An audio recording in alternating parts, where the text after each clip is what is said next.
ये फीकी है मीठी है? हाँ फीकी ठीक। हाँ बच्चों गुड मॉर्निंग, आवाज आ रही है? Good morning sir. Good morning भाई, गुड मॉर्निंग। आवाज आ रही है? आवाज good morning sir. Yes good sir. Morning, good morning.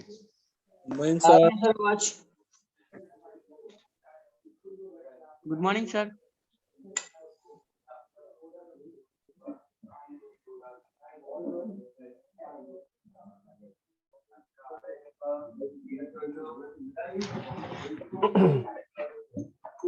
हाँ बच्चों, तो होमवर्क वगैरह कर लिया आपने? आज क्लास होगी ना आपकी शाम को 7:30 बजे। उसमें जो भी शीट में डाउट्स हैं वो सारे धीरे धीरे आराम से सॉल्व कर पूछ लेना सर से ना, ठीक है? हाँ तो आज शाम को जो क्लास है मैं सर को कह दूंगा, तो अपना शीट का जितना भी होमवर्क दिया हुआ है अभी रिसेंटली उसको एक बार डिस्कस कर लेना, ठीक है? और बच्चों कल क्लास हो सकती है आपकी एक्स्ट्रा, तो उसके लिए क्या है कि आप कल मतलब आज रात में कल सुबह उठ के देख लेना अपने एक बार अकाउंट में, है ना, कि क्लास दिखा रहा है कि नहीं, है ना? अभी कंफर्म नहीं हूं, मैं देखता हूँ कल का अरेंज हो पाता है तो कल अपन एक क्लास रख सकते हैं, ठीक है?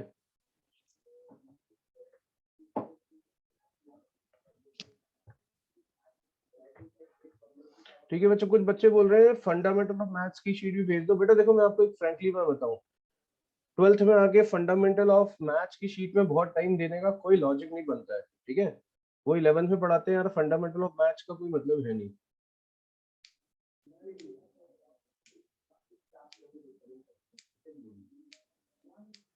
ठीक है, देखो जो बच्चे 7:30 वाली क्लास अटेंड नहीं कर रहे हैं, होमवर्क डिस्कस नहीं कर रहे हैं, उनकी इच्छा है भैया, ठीक है?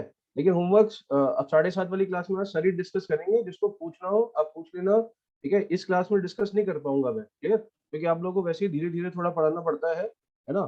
तो अभी इसलिए थोड़े से दिन की बात है, आप वहाँ होमवर्क डिस्कस कर लीजिएगा। पेपर बेटा जेई एडवांस उस पे भी होगा और जेई मेन पे भी होगा, दोनों पैटर्न पे होगा। 2 पेपर है ना आपके यार, इन्फॉर्मेशन आ गई होगी ना? इन्फॉर्मेशन होगी ना आपको? कितने पेपर हैं आपके 30 तारीख को?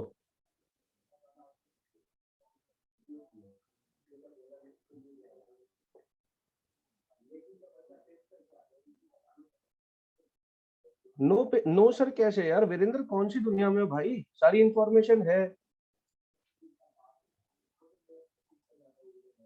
2 एडवांस पेपर लिखा है तो 2 एडवांस होंगे सर, ठीक है?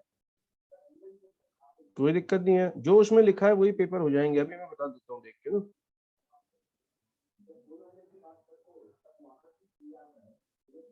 आपको इन्फॉर्मेशन कई बच्चों को होती नहीं है यार, सब कुछ दे रखा है 11 प्लस अकाउंट पे, ध्यान ही नहीं रखते हैं कि क्या दे रखा है क्या चल रहा है, थोड़ा देख लिया करो उसको।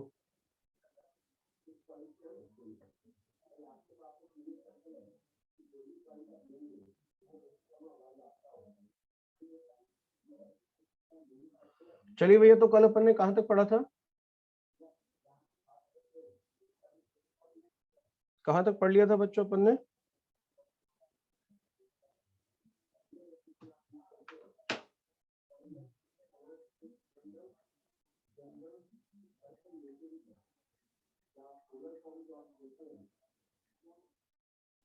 पीरियोडिक फंक्शन बताया था आपको, स्टार्ट कर दिया था पीरियोडिक फंक्शन क्या होता है, ठीक है? चलिए और आगे बढ़ेंगे भैया।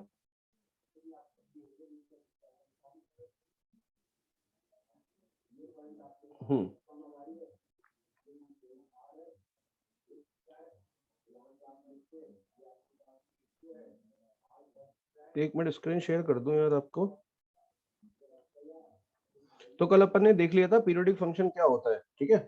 तो आपको मैंने सारी ग्राफ वगैरह पढ़ाए थे, कोई सोच के बताओ जरा कि साइन 2x का पीरियड कितना होगा? 2 साइन x का नहीं कह रहा हूँ, साइन 2x का पीरियड कितना होगा? साइन 2x का ग्राफ बना के देखो एक बार, तो सोचो कि साइन 2x का पीरियड होगा कितना।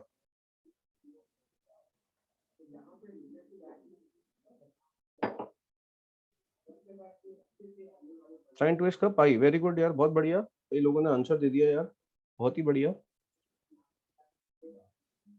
तो कल मैंने देखो आपको, रुको यार स्क्रीन शेयर नहीं हो पाई ना, स्क्रीन शेयर नहीं हो पाई।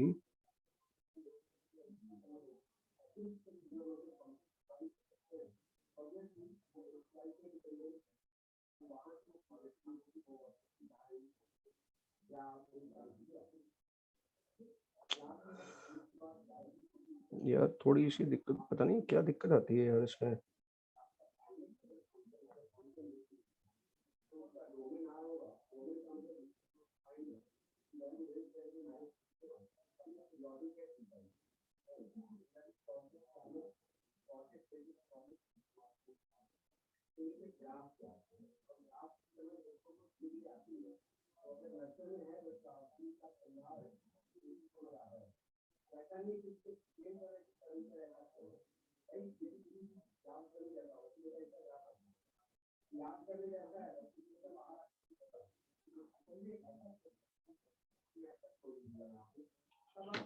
एक मिनट रुक जाओ बेटा, अभी ये दिक्कत का ना आज सल्टारा कर देते हैं, रुको, ठीक है।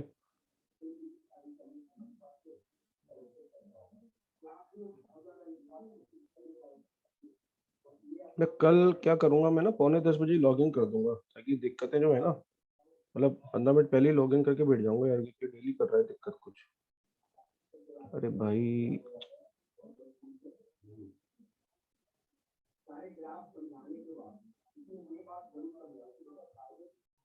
आपकी क्लास है क्या आज 11:45 पे बच्चों? 11:45 पे क्लास है आप लोगों की? अच्छा है,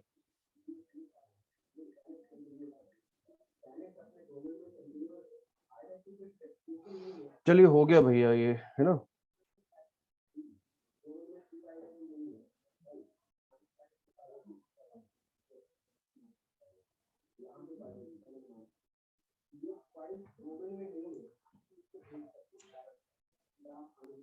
चलो बच्चों फटाफट से वापस से आ जाते हैं। पीरियोडिक फंक्शन बताया था आपको मैंने, ठीक है। तो ये कल जो बताया था वो ये है ना, पीरियोडिक फंक्शन, ऑड पावर्स, ये सब।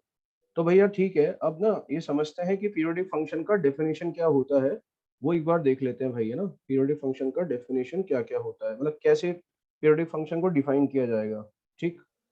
तो एक मिनट रुकिएगा, ये अपन कॉपी कर लेते हैं भाई, लिखने में बहुत टाइम अननेसेसरी खराब होता है फालतू का, आपको बनाने में भी दिक्कत आती है नोट्स, है ना। अब समझना बच्चों गौर से।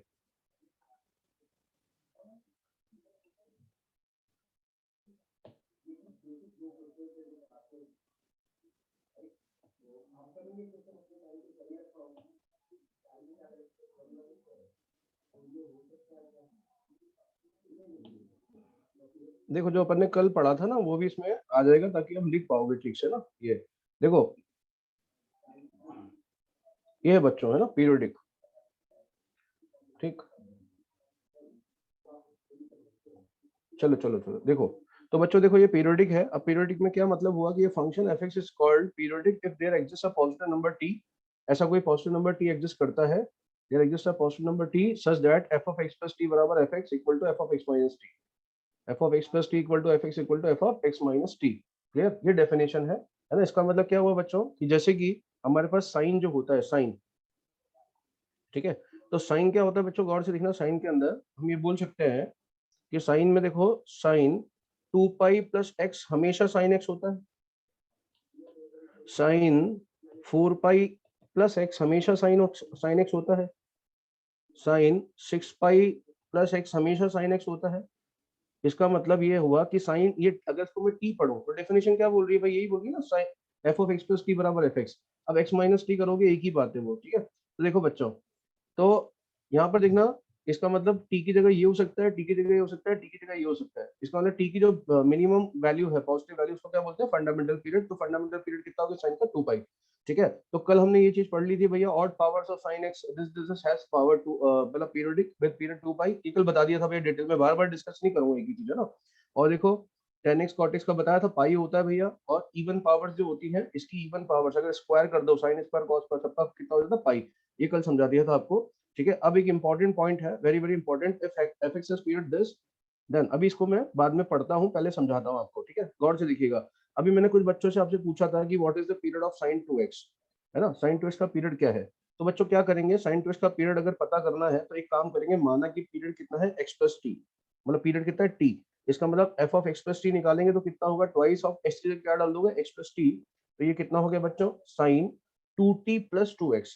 अब ये बताओ, 2t की जगह क्या रखूं कि ये sin 2x के बराबर हो जाए?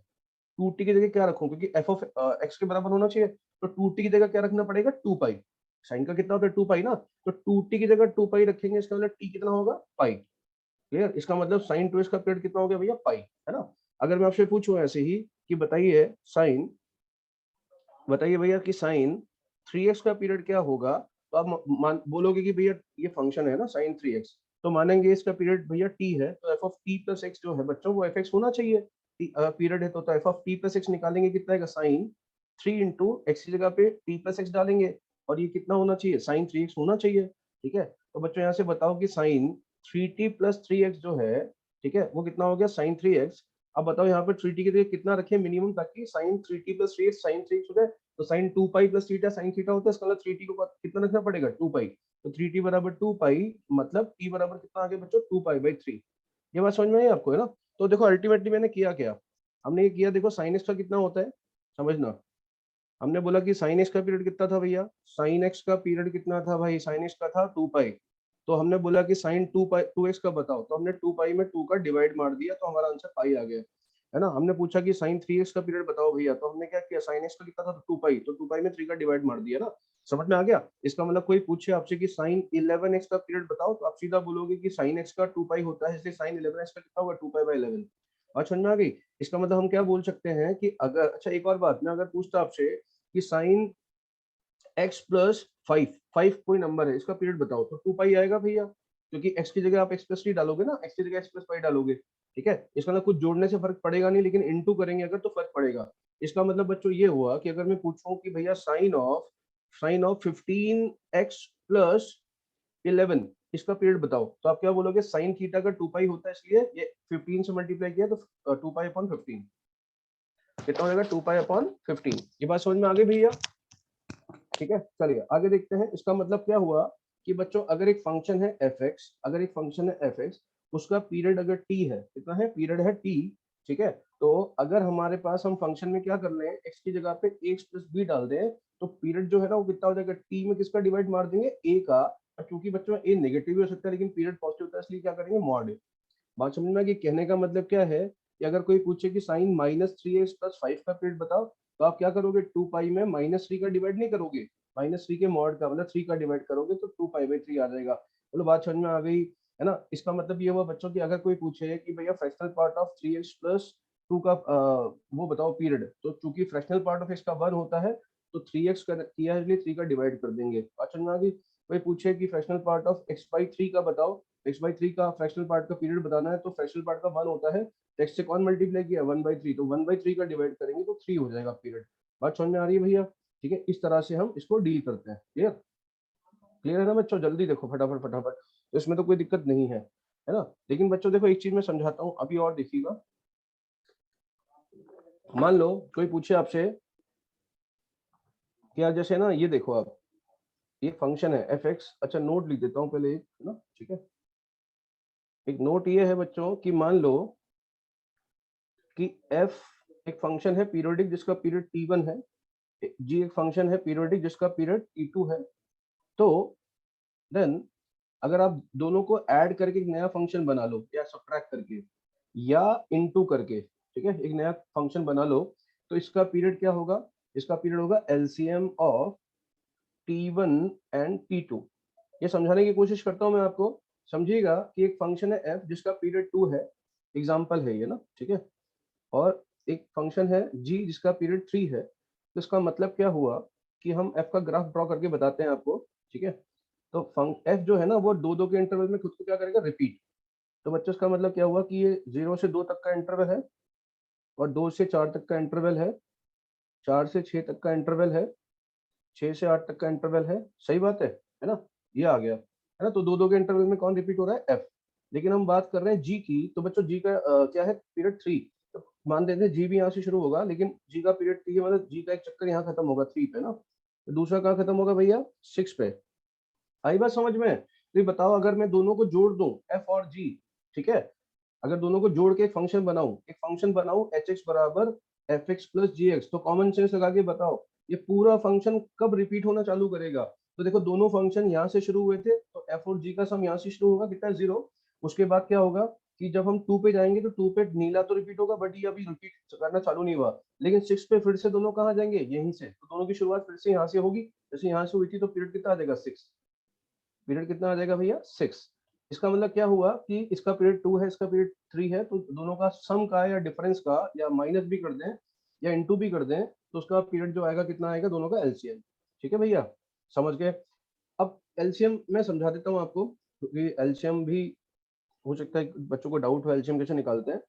तो मैं आपसे पूछूं भैया, एलसीएम ऑफ 1/3 1/2 कितना होता है? 1/2 और 1/3 का एलसीएम जल्दी बताओ यार, जल्दी जल्दी।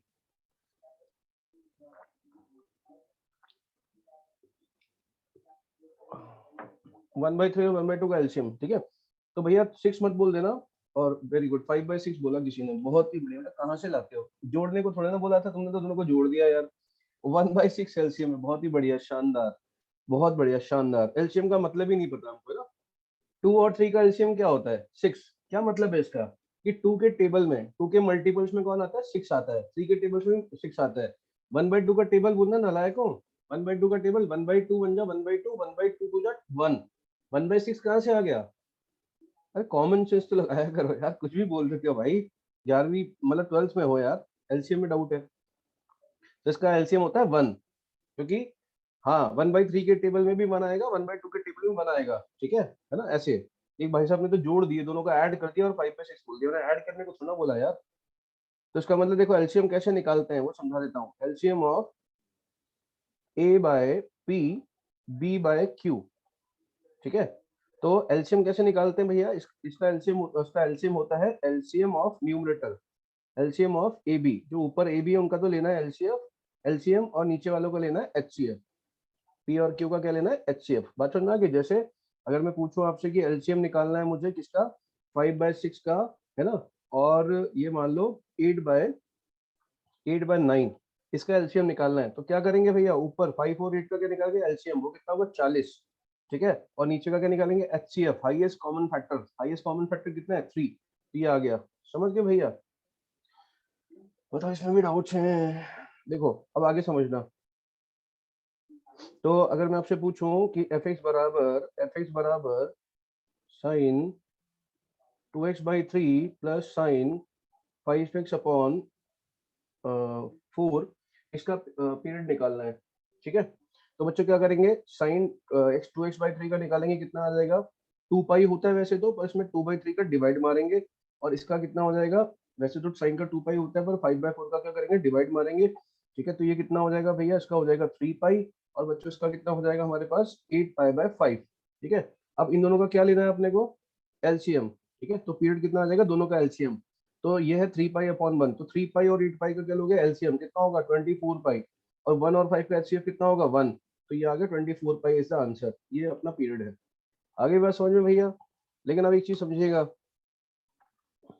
अगर मैं आपसे बोलूं कि फंक्शन है f(x) बराबर sine x plus fractional part of x, इसका पीरियड बताओ, जल्दी से बताओ भाई पीरियड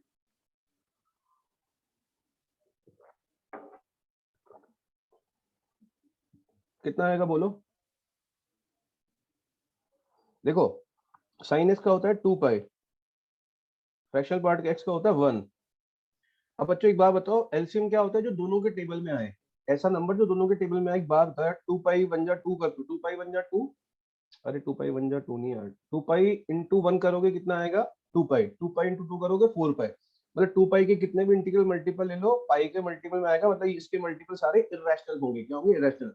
पर 1 के क्या होंगे 1 2 3 4 सारे रैशनल। तो बताओ कभी ऐसा हो सकता है कि इरेशनल नंबर और रैशनल नंबर कहीं कॉमन मिले, कभी पॉसिबल नहीं है। इसका मतलब कोई ऐसा नंबर होगा ही नहीं जो दोनों में कॉमन आए, ठीक है। इसका मतलब एलसीएम होगा ही नहीं, एलसीएम नॉट डिफाइंड, रैशनल और इरेशनल का एलसीएम नहीं आएगा, नॉट डिफाइंड। बात समझ आ गई, ठीक है। नॉट डिफाइंड है इसका मतलब फंक्शन क्या हो गया अपीरियोडिक, क्योंकि इसका पीरियड ही पॉसिबल नहीं निकालना, तो मतलब ये फंक्शन अपीरियोडिक है, क्लियर। अब एक चीज समझिएगा, तो फिर ये डिसाइड करें यार कि एलसीएम कब डिफाइन होता है कब डिफाइन नहीं होता है ना। तो समझाते हैं। जैसे मान लो कि आपसे मैं बोलूं कि एलसीएम निकालो भैया, एलसीएम निकालो किसका, √2 का और √3 का। तो इसका एलसीएम नहीं निकाल सकते आप, क्योंकि √2 का मल्टीपल √2, 2√2, 3√2, इसका मल्टीपल √3, 2√3, कभी भी कुछ कॉमन आएगा ही नहीं दोनों के मल्टीपल्स में, है ना। तो इसका वो जो है एलसीएम नॉट डिफाइन है। तो यार ये दो इरेशनल नंबर है इसलिए डिफाइन नहीं है, लेकिन ये भी तो इरेशनल नंबर थे यार, 3 पाई और 8 पाई बाय 5, इनका तो डिफाइन हो गया था। तो फिर इसका मतलब एलसीएम कब डिफाइन होता है भैया, वो देखना पड़ेगा, समझिएगा। तो गौर से देखें, एलसीएम कब डिफाइन होता है दो नंबर्स का, LCM of T1 and T2 is defined if T1 upon T2 is rational, T1 upon T2 is rational। तो बच्चों इस केस में क्या था, ये जो T1 आया था 3 पाई आया था, T2 आया था 8 पाई, जब आप इसका रेशियो निकालेंगे तो क्या आएगा, रैशनल नंबर आएगा, इसलिए इनका पीरियड डिफाइन था, ठीक है। लेकिन ये √2 और √3 का अगर आप रेशियो निकालेंगे तो √2 अपॉन √3 जो है वो रैशनल नंबर नहीं है, इसका पीरियड डिफाइन नहीं था। यहाँ पर देखो 2 पाई और 1 का रेशियो निकालोगे तो 2 पाई अपॉन 1 करो या 1 अपॉन 2 पाई करो, वो रैशनल नहीं है, इसलिए पीरियड डिफाइन नहीं है। बात समझ में आ गई, इसका मतलब इरेशनल नंबर्स का भी पीरियड हो सकता है ना, बशर्ते T1 और T2 का रेशियो एक रैशनल नंबर हो। यहाँ तक कहानी समझ में आती है आपको, कोई दिक्कत नहीं है, क्लियर। चलिए अब बच्चों एक चीज समझाता हूँ, अब आगे ध्यान रखिएगा कि ये जो पीरियड हम पढ़ रहे हैं, ये पीरियड निकालने का हमने इतनी सारी चीजें डिस्कस की, बट हकीकत में पीरियड निकालने का कोई तरीका होता ही नहीं है। पीरियड बाय ऑब्जर्वेशन निकाला जाता है, कैसे देखते हैं। तो अच्छा, पीरियड में बहुत ज्यादा दिमाग लगाना मत, जेई के सिलेबस में मेंशन नहीं है ये, हम केवल ये नॉलेज के लिए पढ़ते हैं ताकि हमको आइडिया लग जाए, ठीक है। तो बच्चों जैसे ये है mod sine x plus mod cos x, mod sine x plus mod cos x है ना, इसका क्या करना है बच्चों, पीरियड फाइंड करना है अपने को। तो वैसे तो देखो साइन एक्स का कितना होता है 2 पाई, लेकिन मॉड साइन एक्स का कितना होगा पाई, मॉड कॉस एक्स का कितना होगा पाई, तो पाई होना चाहिए पीरियड वैसे तो। लेकिन अगर आप इससे आधे पे भी चेक करोगे ना, पाई बाई 2 प्लस एक्स पर, ठीक है, तो कितना आ जाएगा, sine pi by 2 plus X का mod plus cos pi by 2 plus X का मॉड। बात समझ में आ रही है, तो ये हो जाएगा बच्चों मॉड ऑफ कॉस एक्स, ये हो जाएगा देखो cos pi by 2 plus x कितना होगा माइनस साइन एक्स, लेकिन मॉड के अंदर तो माइनस गायब हो जाता है, तो यार ये तो फिर से रिपीट हो गया, इसका मतलब पाई बाई 2 पीरियड निकला, इसका पीरियड तो कितना निकला पाई बाई 2। अब हालांकि किसी का मन कर सकता है सर इससे भी हाथ पाई बाई 4 पे भी चेक करें, पर पाई बाई 4 पे कुछ होगा नहीं, क्योंकि sign pi by 4 plus x तो कुछ भी नहीं लिख सकते आप लोग, साइन एक्स ना कॉस एक्स, ठीक है। तो इसका मतलब ये है कि जो आपने एलसीएम से निकाला वो पाई निकाला, लेकिन फंडामेंटल पीरियड उससे भी छोटा हो सकता है, तो उससे क्या करना है, आधे पे चेक करके देख लो आप, है ना। तो जैसे यहाँ पे पीरियड कौन निकला, पाई बाई 2 निकला, ठीक है। तो देर इज नो, ध्यान रखिएगा, दो नो बेसिक मेथड, ठीक है, डिपेंड करेगा ऑब्जर्वेशन से। जैसे कि एक और सवाल देता हूं मैं कि बच्चों फ्रैक्शनल पार्ट ऑफ एक्स है, fractional part of x plus 1/4 है, plus fractional part of x plus half, plus fractional part of x plus 3/4। ये बच्चों हमारे पास एक फंक्शन है, सही है। अब ये अगर फंक्शन है तो क्या करना है, इसका पीरियड हमें फाइंड करना है। अब देखो पीरियड वैसे तो समझ में आता है कि फ्रैक्शनल पार्ट ऑफ एक्स कितना होता है 1, fractional part of x plus 1/4 का 1, इसका भी 1, इसका भी 1, तो वैसे तो एलसीएम कितना आना चाहिए, एलसीएम कितना आना चाहिए भैया 1, पर ऑब्जर्वेशन से देखना पड़ेगा भैया, 1 तो इसका पीरियड है लेकिन फंडामेंटल पीरियड से छोटा हो सकता है, तो थोड़ा ऑब्जर्व करो, ये x है 1/4 है 1/2 है, मतलब 1 बाय, अपन ने तुक्का मारा कि ठीक है 1 हो सकता, 1 होगा तो हो सकता है उससे आधा 1/2 भी हो और उससे हो सकता है आधा 1/4 भी हो, तो हमने सीधा 1/4 से चेक किया, तो f ऑफ x प्लस 1/4 डाल के देखा, तो f ऑफ x प्लस 1/4 निकालोगे तो ये कितना हो जाएगा, पहला वाला x प्लस 1/4 हो जाएगा, ठीक है। दूसरे में रखोगे बेटा कितना, x प्लस 1/4, तो कितना हो जाएगा x प्लस हाफ, प्लस ये कितना हो जाएगा, x प्लस हाफ में रखोगे x प्लस ये कितना हो जाएगा x प्लस 3/4, प्लस ये कितना हो जाएगा x plus 3/4 plus 1/4 fractional part of x हो जाएगा। क्यों, क्योंकि भैया ये बनेगा fractional part of x plus 1, है ना, और fractional part of x plus 1 को फ्रैक्शनल पार्ट ऑफ x लिख सकते हैं। तो अगर आप ऑब्जर्व करो ठीक से, है ना, तो लास्ट वाला fractional part of x plus 1 जो है वो फ्रैक्शनल पार्ट ऑफ x बन गया, इसका लिए पूरा का पूरा फंक्शन क्या हो गया, रिपीट। इसका मतलब ये तो fx आ गया वापस से, तो पीरियड कौन निकला भैया, पीरियड तो 1 नहीं निकला, उससे भी आधे से भी आधा निकला है ना 1/4। तो ये ऑब्जर्वेशन से करना है, इसलिए देखो जेई ने सिलेबस में मेंशन नहीं किया है, उसे ही पता है कि ऐसी चीज जिसका कोई तरीका नहीं है तो उसमें क्यों दिमाग दही करे बच्चों का, सही है। लेकिन हम बेसिक्स के लिए कर लेते हैं, है ना। तो कई बार क्वेश्चंस पूछ लेते हैं बढ़िया बढ़िया टाइप के, तो जैसे कुछ बढ़िया टाइप के सवाल अगर पूछते हैं तो मैं भी बताता हूँ आपको। देखना बच्चों, जैसे एक क्वेश्चन है, ठीक है, late f be a periodic function, ठीक है, such that f of x plus f of x plus 4 plus f of x plus 8 dash dash dash f of x plus 56 equal to constant for all x belong to R. ठीक है, then find period of fx.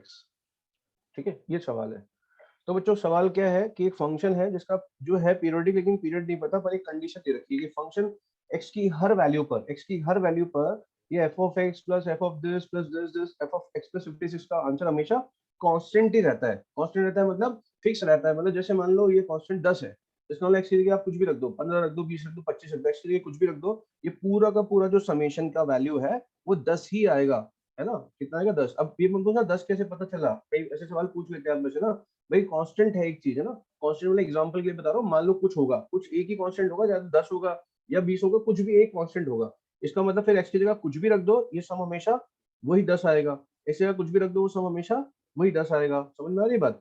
इसका मतलब क्या है भैया कि अब इसको सॉल्व कैसे किया जाए, तो हमने एक काम किया उसके लिए ना, हमने कहा यार अगर ऐसे पीरियड तो नहीं निकलने वाला, हमें क्या पता f of x कितना है, फिर f of x plus 4 कितना है, फिर f of x plus 8 कितना है, हमें तो बिल्कुल भी समझ में नहीं आ रहा क्या होगा। तो हमने क्या किया, इसको फिर से लिख दिया वापस से एक बार ऐसा, थोड़ा इसको बड़ा करते हैं यार ये, और ये कांस्टेंट है, उस कांस्टेंट को c मान लिया। सही, कांस्टेंट को क्या मान लिया? c। अब बच्चों एक चीज समझो, जब ये x की हर वैल्यू के लिए ट्रू है, अरे x की हर वैल्यू के लिए ट्रू है तो x की जगह t डालो, कुछ भी डालो, तो हमेशा ये c आएगा। तो मैंने क्या किया, x की जगह पे x plus 4 सब्स्टिट्यूट कर दिया, x की जगह पे x plus 4, तो भी हमेशा ये होना चाहिए। तो ये जो टर्म है पहली वाली, ये कितनी बन जाएगी? f of x plus 4 बन जाएगी। तो पहली टर्म बन जाएगी f of x plus 4। ये जो दूसरी टर्म है ये वाली, ये बन जाएगी f of x plus 8। ऐसे करते करते करते करते करते करते बच्चों क्या होगा, ये जो आखिरी टर्म है, मैं एक शिफ्ट करके लिख रहा हूँ, देखो आप, है ना, मैंने यहाँ से लिखना चालू किया इसके नीचे से, ताकि कैंसिल करने में आसानी रहे। देखो जो लास्ट टर्म आएगी वो कितनी हो जाएगी? f of x plus 60 हो जाएगी भैया, और रहेगा ये कांस्टेंट ही, सेम कांस्टेंट। तो एक बात बताइए, अगर मैं इसमें से इसको सबट्रैक्ट कर दूं तो ये कैंसिल होगा, ये कैंसिल होगा, इसके नीचे वाली टर्म भी कैंसिल होगी, तो कौन सी टर्म बचेगी? एक ये वाली और एक ये वाली। तो ये बचेगा प्लस का fx, ये बचेगा माइनस का f of x plus 60। ठीक है बच्चों, और यहाँ से c से c भी कैंसिल होगी, कितना आ जाएगा? 0। इसका मतलब ये हुआ कि f of x जो है मुन्ना, वो f of x plus 60 के बराबर है, f of x plus 60 के बराबर है। कोई समस्या है? जल्दी बताइए। नहीं है? ठीक है ना, ये आ गया। हाँ, तो पीरियड कितना आ गया देख के बता सकते हो आप? कितना पीरियड है भाई? 60। कितना पीरियड है भाई? 60 60 60, है ना। चलिए अब मैं एक क्वेश्चन और लिखता हूँ आपके सामने, गौर से देखिएगा, एक और मजेदार सवाल लिखने की कोशिश करते हैं। मान लेते हैं साहब कि लेट fx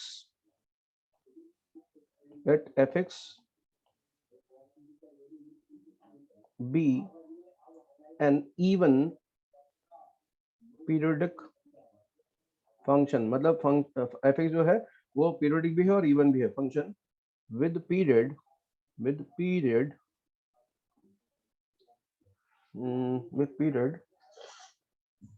6। ठीक है, with period 6। देखो, if fx is equal to 3 की power x minus 1 where x is greater than equal to 0, less than 3, less than equal to 3, then find, पहला सवाल find f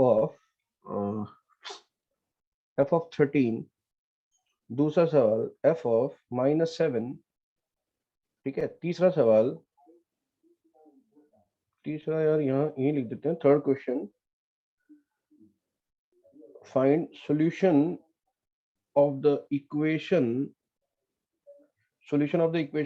fx equal to 4 in the interval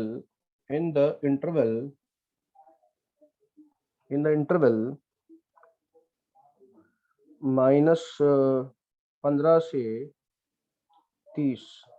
ठीक है, -15 से 30।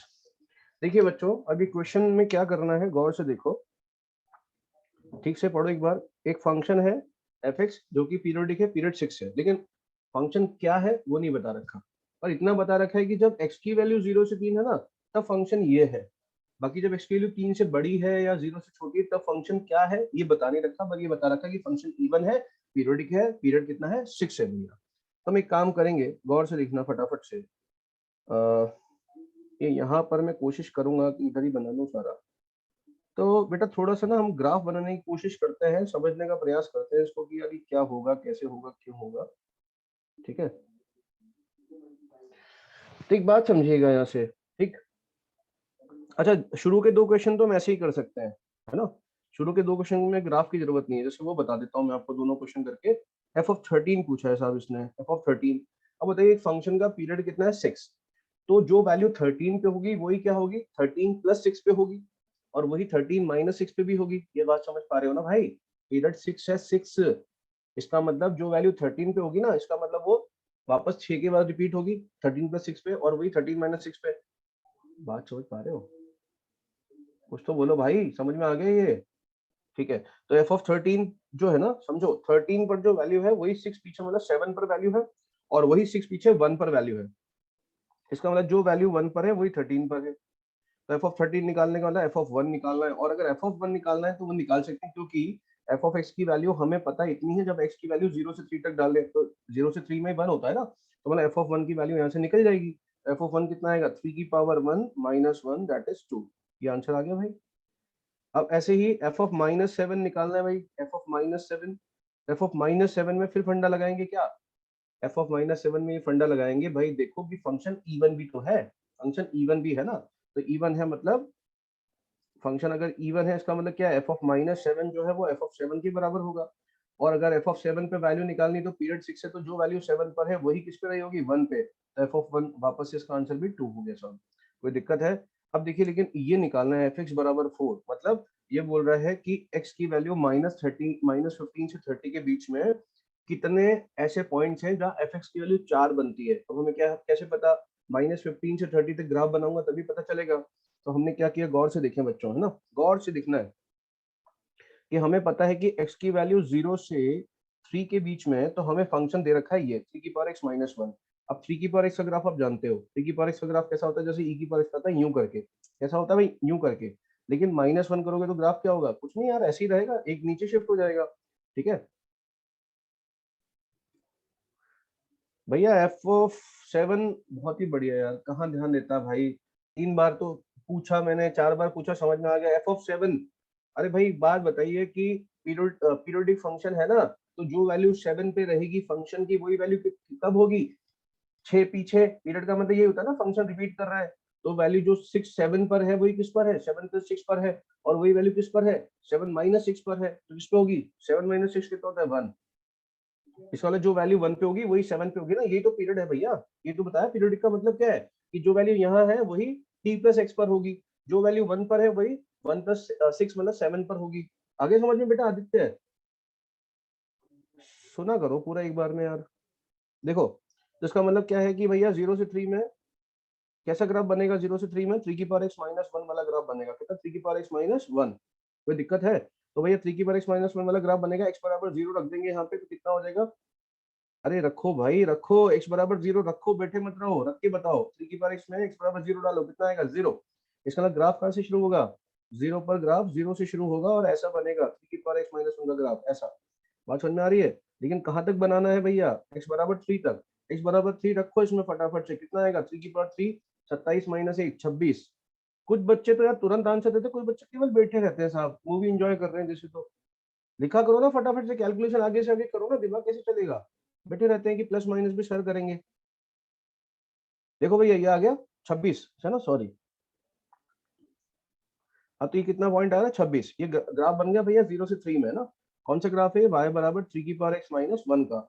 अब आगे तो हमें फंक्शन पता ही नहीं है, लेकिन हमें पता है कि फंक्शन इवन है, तो इवन है तो जैसे ग्राफ 0 से 3 बना होगा वैसे ही ग्राफ किसमें बना होगा 0 से -3 में भी बना होगा, इसमें 0 से -3 में, इसका मतलब एज इट इज का रिफ्लेक्शन बन जाएगा। बोलो बात समझ में आ रही है ना। तो -3 से 3 में ये ऐसे कटोरी बन गई, क्या बन गई कटोरी, और समझ में आ रही है। लेकिन अब -3 से 3 का इंटरवल कितना है, यहाँ से आते कितनी दूरी 6, और फंक्शन का पीरियड भी कितना है 6, इसका मतलब फंक्शन ने क्या कर लिया कि 6 इंटरवल में अपना एक साइकिल कंप्लीट कर लिया, मतलब फंक्शन आगे फिर से अपने आप को ऐसे ही कटोरी कटोरी में रिपीट करता रहेगा। बात समझ में आ रही है भैया? फंक्शन क्या करेगा, आगे भी ऐसे कटोरी कटोरी बनाते हुए रिपीट करता रहेगा। क्लियर है? इसका मतलब क्या होगा, 3 से 9 तक फिर कटोरी बनेगी, है ना?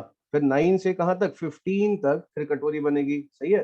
तो अब ना पूरा बनाना नहीं है, बस कॉमन सेंस लगाना है कि ये क्या पूछ रहा है कि फंक्शन ना fx की वैल्यू 4 कितनी बार बनेगी, है ना? fx की वैल्यू 4 कितनी बार बनेगी, तो भैया हम बोलेंगे fx की वैल्यू 4 कितनी बार बनेगी, उसके लिए काम करो ना आप, एक लाइन ड्रॉ कर दो y बराबर 4, पता चल जाएगा fx कितनी बार 4 बन रहा है ना? तो ठीक है, y बराबर 4 लाइन ड्रॉ कर दी हमने, तो y बराबर 4 अगर लाइन ड्रॉ कर दी तो क्या आया, एक सोल्यूशन, दूसरा सोल्यूशन, तीसरा सोल्यूशन, चौथा सोल्यूशन, पांचवा सोल्यूशन, छठा सोल्यूशन। मतलब हर एक कटोरी में, हर कटोरी में y कितनी बार 4 बन रहा है भैया, fx कितनी बार 4 बन रहा है, 2 बार। तो हर कटोरी में कितने x की वैल्यू आ रही है, 2। कितने सोल्यूशन आ रहे हैं, 2। ठीक है, ये कौन है भैया इनफाइनाइट वाला यार, कितनी बार fx 2, कितनी बार fx बन रहा है भैया, 2 बार बन रहा है ना एक कटोरी में, 4। इनफाइनाइट कहां से आ गया? ठीक है, तो आपसे क्या पूछा है कि x की वैल्यू -13 से, मतलब -15 से 30 में कितने सोल्यूशन आएंगे। तो भैया एक बात बताओ, हर कटोरी में अगर fx 2 बार 4 बनेगा, मतलब 2 सोल्यूशन आएंगे एक कटोरी में, तो ये दिखना पड़ेगा ऐसे कितनी कटोरियां हैं, कितने ग्राफ रिपीट होंगे, कहां से कहां तक, -15 से 30 तक। तो बच्चों एक बात बताइए, -15 से 30 की बात चल रही है ना, तो एक बात बताओ, -15 यहाँ होगा, तो -15 से 30 तक का इंटरवल की लंबाई कितनी होती है, 45। अरे भाई कितनी होती है, 45। बात समझ में आ रही है, 45। लेकिन 45 तो लंबाई है, लेकिन कितनी लंबाई में कटोरी बनती है, 6 लंबाई में। इसका मतलब क्या होगा, 42, 42 कितना होता है, 7 into 6। इसका मतलब 42 लंबाई में तो क्या होगा, कितनी कटोरियां बन जाएंगी, 6 लंबाई की 7 कटोरियां। आ रही है बात समझ में? ठीक है, तो मतलब कहां से कहां तक, -15 से लेकर, अरे -15 से 42 कब होगा, 27। -15 से 27 तक कितनी कटोरियां बन जाएगी, पूरी पूरी 7 कटोरियां बन जाएंगी। और 7 कटोरियों में कितने सोल्यूशन आएंगे, 14। हर कटोरी में 2 सोल्यूशन है। लेकिन 27 से 30 तक क्या होगा, 27 से 30 तक भैया सोचो, आप कॉमन सेंस लगाओ, 27 से 30 आधी कटोरी बनती है बस। 27 से 30 क्या बनती है, आधी कटोरी। तो आधी कटोरी में कितना सोल्यूशन आएगा, एक। ठीक है, हाफ साइकिल में कितना सोल्यूशन आएगा, एक। इसका मतलब पहले 14 सोल्यूशन थे, एक और आ गया, तो कितने सोल्यूशन हो गए भैया, 15 सोल्यूशन हो गए। क्लियर? ये हो गया, तो आंसर कितना आया, नंबर ऑफ सोल्यूशंस 15। क्लियर? चलिए बहुत बढ़िया, मैक्सिमम बच्चों ने निकाल लिया था यार, बहुत बढ़िया यार, शानदार, है ना? शानदार शानदार। कई बच्चे बहुत बेहतरीन है यार, मतलब सच्ची में आईआईटी की तैयारी करना है लगता है, पेन चलाते हैं, कॉपी चलाते हैं, दिमाग चलाते हैं, है ना? चलिए, मजेदार क्वेश्चन लगा बच्चों को, ऐसा बच्चों ने लिखा, है ना? बहुत बढ़िया बेटा, बहुत बढ़िया। बाकी बच्चे भी थोड़ा सा भैया इससे ना इंस्पायर हो, है ना, कि मुरारी बाबू के प्रवचन नहीं है, ये मैथमेटिक्स है, फटाक से कॉपी निकाला करो, सॉल्व किया करो, बनाया करो, तभी सीखोगे। ठीक है ना? करोगे तो सीखोगे। चलिए भैया आगे बढ़ते हैं इसी बात पे। तो ये तो ठीक था भैया ना। अब एक इंपॉर्टेंट चीज और बता देता हूँ। देखिए, अब मैंने हालांकि बोला पीरियड में बहुत ज्यादा उलझना नहीं है इंसान को, है ना, पीरियड में बहुत ज्यादा किसी को उलझना नहीं है फालतू में। एक मिनट रुक जाओ। अच्छा, मैं एक छोटा सा सवाल पूछ लेता हूँ आपसे, हो सकता है कल बताया हो नहीं बताया हो। ये बताओ, एक्स अपॉन एक्स बनाया हमने, एक्स अपॉन एक्स, तो एक्स अपॉन एक्स जो है वो पीरियडिक है कि नहीं, वो चेक करना है। तो भैया एक बात बताओ, एफ एक्स अपॉन एक्स जो फंक्शन है, एक्चुअली में उसकी वैल्यू 1 ही होती है, 1 होती है हमेशा, ऑलवेज। और एक्चुअली बस एक शर्त है कि एक 0 नहीं होना चाहिए। इसका मतलब जब इसका ग्राफ बनाओगे आप, है ना, एफ एक्स बराबर 1 का ग्राफ बनाओगे, ठीक है, तो कैसा बनेगा बच्चों, इसका ग्राफ जब बन जाएगा, कांस्टेंट बन जाएगा, कांस्टेंट, पर इसमें केवल 0 पे बबल आएगा। अब बताओ, कोई अगर ये बोले कि ये पीरियोडिक है क्या, तो ये पीरियोडिक नहीं है भैया, ये पीरियोडिक नहीं है ना? क्यों? क्योंकि, अच्छा मैंने आपको एक चीज बताई थी कि हर कांस्टेंट फंक्शन पीरियोडिक होता है, बट पीरियड डिफाइन नहीं है, ये बताया था क्या? कुछ तो बोलो, ये बताया था कि नहीं बताया? अभी बता देता हूँ, ठीक है। देखो बच्चों, कोई भी कांस्टेंट फंक्शन है, एफ एक्स बराबर कांस्टेंट, ठीक है, एफ एक्स बराबर कांस्टेंट फंक्शन है, जैसे कि एफ एक्स इक्वल टू 5 है हमेशा, है ना, तो एफ एक्स इक्वल टू अगर 5 है मुन्ना, तो गौर से देखिएगा, एफ एक्स बराबर 5 मतलब ऐसा ग्राफ बनेगा। इसका मतलब अगर मैं बोलूँ जो वैल्यू 0 पर है वो भी 5 है, और जो वैल्यू 1 पर है वो भी 5 है, इसका मतलब 0 से 1 में फंक्शन रिपीट कर रहा है। लेकिन किसी ने बोला नहीं, वही वैल्यू हाफ पर भी, इसका मतलब हाफ पे भी रिपीट कर रहा है। वो कोई बोला नहीं 1/4, इसका मतलब रिपीट तो कर रहा है ग्राफ, लेकिन इसका पीरियड जो है वो छोटा, कम करते जाओगे कभी मिलेगा ही नहीं, कितना भी पास चले जाओ फंक्शन हमेशा 5 ही है। इसका मतलब एफ एक्स बराबर कांस्टेंट जो है वो है तो पीरियोडिक, है तो periodic, but period is not defined, period is not defined, है ना। लेकिन अगर हम बात करें इस पीछे वाले एग्जांपल की तो ये पीरियोडिक नहीं है, क्योंकि पीरियोडिक होने के क्या है, ग्राफ को एज इट इज खुद को रिपीट करना पड़ेगा। तो ये जो गोला है ये दोबारा कहीं पे आगे रिपीट होने वाला नहीं है, तो ग्राफ की कार्बन कॉपी आपको कहीं नजर नहीं आएगी, तो ये फंक्शन पीरियोडिक नहीं है, ध्यान रखिए, दिस फंक्शन इज अपीरियोडिक, है ना। तो कांस्टेंट जैसा दिख रहा है लेकिन कांस्टेंट में भी क्या है, गोला आ गया, इसलिए पीरियोडिक नहीं है। लेकिन बच्चों में एक छोटा सा एग्जांपल और दूं आपके सामने, एक फंक्शन है fx बराबर sin x अपॉन x, ये है sin x अपॉन x। तो बच्चों यहाँ गौर से देखिएगा, sin x अपॉन x जो है ना बच्चों, इसका कितना है 1, sin x अपॉन x कितना है इसका फंक्शन, मतलब पीरियड, मतलब वैल्यू कितनी है, sin x अपॉन x कितना होगा यार, sin x upon sin x, sorry sin x upon sin x 1 होगा, पर 1 तो होगा लेकिन शर्त के साथ होगा कि sin x अपॉन में काट दिया आपने, sin x 0 नहीं। और समझ में आ रही है, इसका मतलब इसका ग्राफ अगर आप ड्रॉ करोगे fx बराबर 1 का, तो आएगा तो कांस्टेंट फंक्शन ही। कैसा आएगा भैया, कांस्टेंट फंक्शन आएगा, कोई दिक्कत नहीं है, इसका ग्राफ बनेगा तो एक कांस्टेंट फंक्शन y बराबर 1, ये सिंपल। लेकिन इसमें बबल्स आएंगे, क्योंकि sin x जहां जहां 0 होगा वो पॉइंट नहीं लेना है। अब sin x 0 कहाँ होता है, sin x 0 होता है 0 पे, तो 0 नहीं लेना है तो बबल आ गया, है ना। इसके बाद sin x 0 कहाँ होता है, पाई पे, तो पाई पे बबल आ गया। sin x 0 कहाँ होता है, 2 पाई पे, 2 पाई पे बबल आ गया। माइनस पाई पे, तो माइनस पाई पे बबल आ गया। -2 पाई पे sin 0 होता है, तो ये इसका लगी सारे पॉइंट क्या करेंगे, हटाने पड़ेंगे। तो देखो अब ना ये फंक्शन अगर आप देखोगे ना, तो जितना हिस्सा ये है, देखो गोले से गोला वैसा ही रिपीट कर लिया, गोले से गोला पूरा, है ना। ये गोले से यहाँ तक का ये भी पार्ट पूरा रिपीट हो गया, समझ में आ रहा है। इसका मतलब पूरा फंक्शन ना खुद को रिपीट कर रहा है हमेशा, कितने कितने इंटरवल के बाद, पाई के बाद, है ना। Clear, clear. इसका मतलब बबल टू बबल पूरा रिपीट हो रहा है, बबल टू बबल पूरा रिपीट हो रहा है भैया। इसका मतलब ये हुआ कि ये पीरियोडिक है भाई, और इसका पीरियड जो है वो पाई है। पीरियड कितना है, पाई, क्योंकि पूरा ग्राफ खुद को रिपीट कर रहा है, बबल को भी इंक्लूड करके पूरा पूरा रिपीट होना चाहिए, कार्बन कॉपी होनी चाहिए, रिपीट का मतलब रिपीट, बबल हो कुछ भी हो, है ना, ठीक है, तीर हो कुछ हो, पूरा का पूरा रिपीट होना चाहिए। तो ये पीरियोडिक है, पीरियड पाई आ गया। तो यहाँ तक भी कोई समस्या आपको नहीं है, बिल्कुल भी नहीं होनी चाहिए, ठीक है। अब आगे बढ़ते हैं बच्चों, इसके बाद यहाँ तक तो कोई समस्या नहीं है आप लोगों को, और ये बहुत खुशी की बात है। समस्या होनी भी क्यों चाहिए भाई, लाइफ में कोई मतलब नहीं है समस्या का।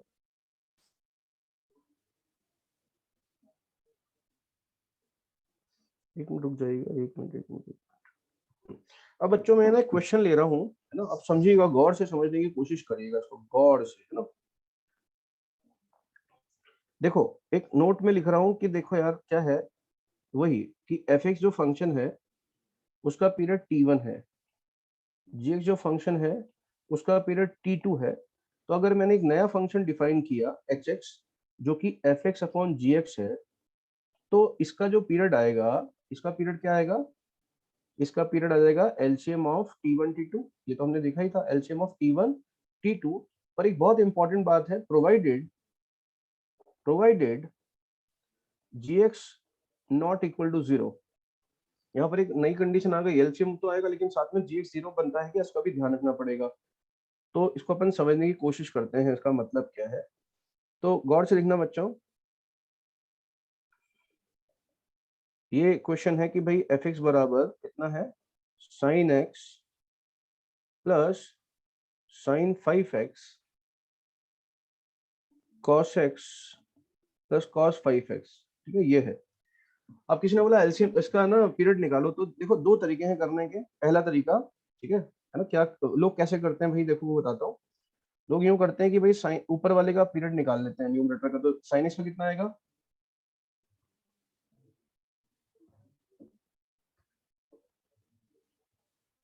चलिए।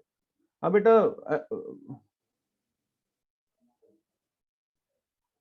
एक बच्चे ने पूछा कि सर कांस्टेंट फंक्शन में स्मॉलेस्ट 0 ले लें। बेटा आपको फंक्शन की डेफिनेशन बताया था कि कैपिटल टी पॉजिटिव वैल्यू होती है, 0 ले नहीं सकते आप, ठीक है, और स्मॉलेस्ट पॉजिटिव वैल्यू निकालना पॉसिबल नहीं है कांस्टेंट के केस में, ठीक है।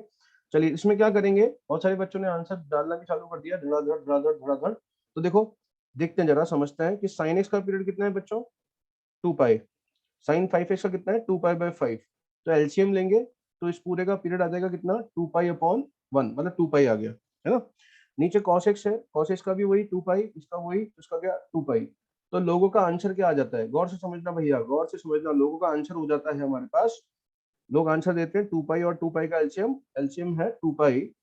तो ये लोग आंसर देते हैं जो कि बिल्कुल ही बिल्कुल गलत है, एकदम गलत है। This is a very wrong method, क्योंकि आपने तो सीधा एलसीएम निकाल लिया, ये भाई साहब कहाँ जीरो बनेंगे इसका ख्याल तो आपने रखा ही नहीं, है ना। तो ये तो बिल्कुल ही वाहियात और गलत मेथड है, ठीक है, ध्यान रखिएगा, ये गलत है। तो सही मेथड क्या है वो भी समझाता हूँ। अब सही मेथड के लिए क्या किया जाता है, फंक्शन को सॉल्व किया जाता है ताकि पता तो चले डिनोमिनेटर जीरो कब है।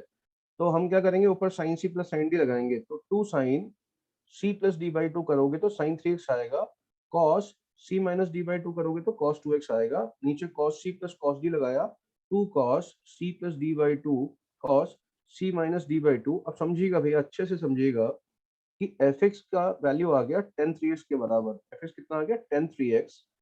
लेकिन tan 3x ऐसे नहीं आया कि इसके लिए cos 2x ने कुर्बानी दी है, मतलब cos 2x चला तो गया लेकिन बोल के गया है कि cos 2x को जीरो मत होने देना दोस्तों कभी, है ना। cos 2x बोला कि fx को आप tan x ले लो, tan 3x ले लो, कोई दिक्कत नहीं है, लेकिन साथ में मेरा भी ध्यान रखना कि मैं चला तो गया पर एक्चुअली मैं बोल के गया हूँ कि मैं जीरो नहीं हो सकता, वरना फिर ये कैंसिल कैसे किया होगा। इसका मतलब अपना फंक्शन दो है, क्या है, fx बराबर tan 3x तो फंक्शन है ही, लेकिन साथ में cos 2x जीरो नहीं होना चाहिए, वो भी एक फंक्शन है, वो भी अपना रोल प्ले करेगा। ये रोल क्या प्ले करेगा कि cos 2x जहां जहां जीरो होगा, cos 2x जहां जहां जीरो होगा वहां पर tan 3x के ग्राफ को क्या कर देगा, नॉट डिफाइंड, वहां क्या बना देगा, बबल। तो ये और कुछ नहीं है, ये पूरा का पूरा, ये जो कंडीशन आपने लिखी है ना कि cos 2x जीरो नहीं होना चाहिए, तो ये कोई ग्राफ नहीं है cos 2x जीरो नहीं होना चाहिए, cos 2x जहां जहां जीरो होगा वो x की वैल्यू नहीं लेंगे, किसमें नहीं लेंगे, इसके ग्राफ में, तो इसके ग्राफ में क्या बनेगा, बबल। तो बेसिकली ना इसका काम है बबल बनाना, क्या बनाना, बबल, नॉट डिफाइन कर देना। तो अब हुआ क्या, गौर से देखते हैं, ये है tan 3x, मैं आगे जा रहा हूँ। तो मैं सबसे पहले ना tan 3x का ग्राफ बना के आपको बताता हूँ, ठीक है, tan 3x का ग्राफ बना के कोशिश करते हैं बताने की कि हो क्या रहा है। तो आपको tan 3x का ग्राफ मेरे ख्याल से सबको आता होगा। ये देखो बच्चों, एक मिनट,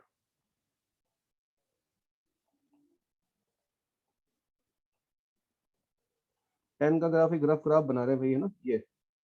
तो एक्चुअली में पाई बाई टू होता था, बट आप tan सीरीज का बना रहे हो तो 3 का डिवाइड लग जाएगा, पाई बाई 6 हो जाएगा, और ये माइनस का पाई बाई 6 हो जाएगा, ठीक है।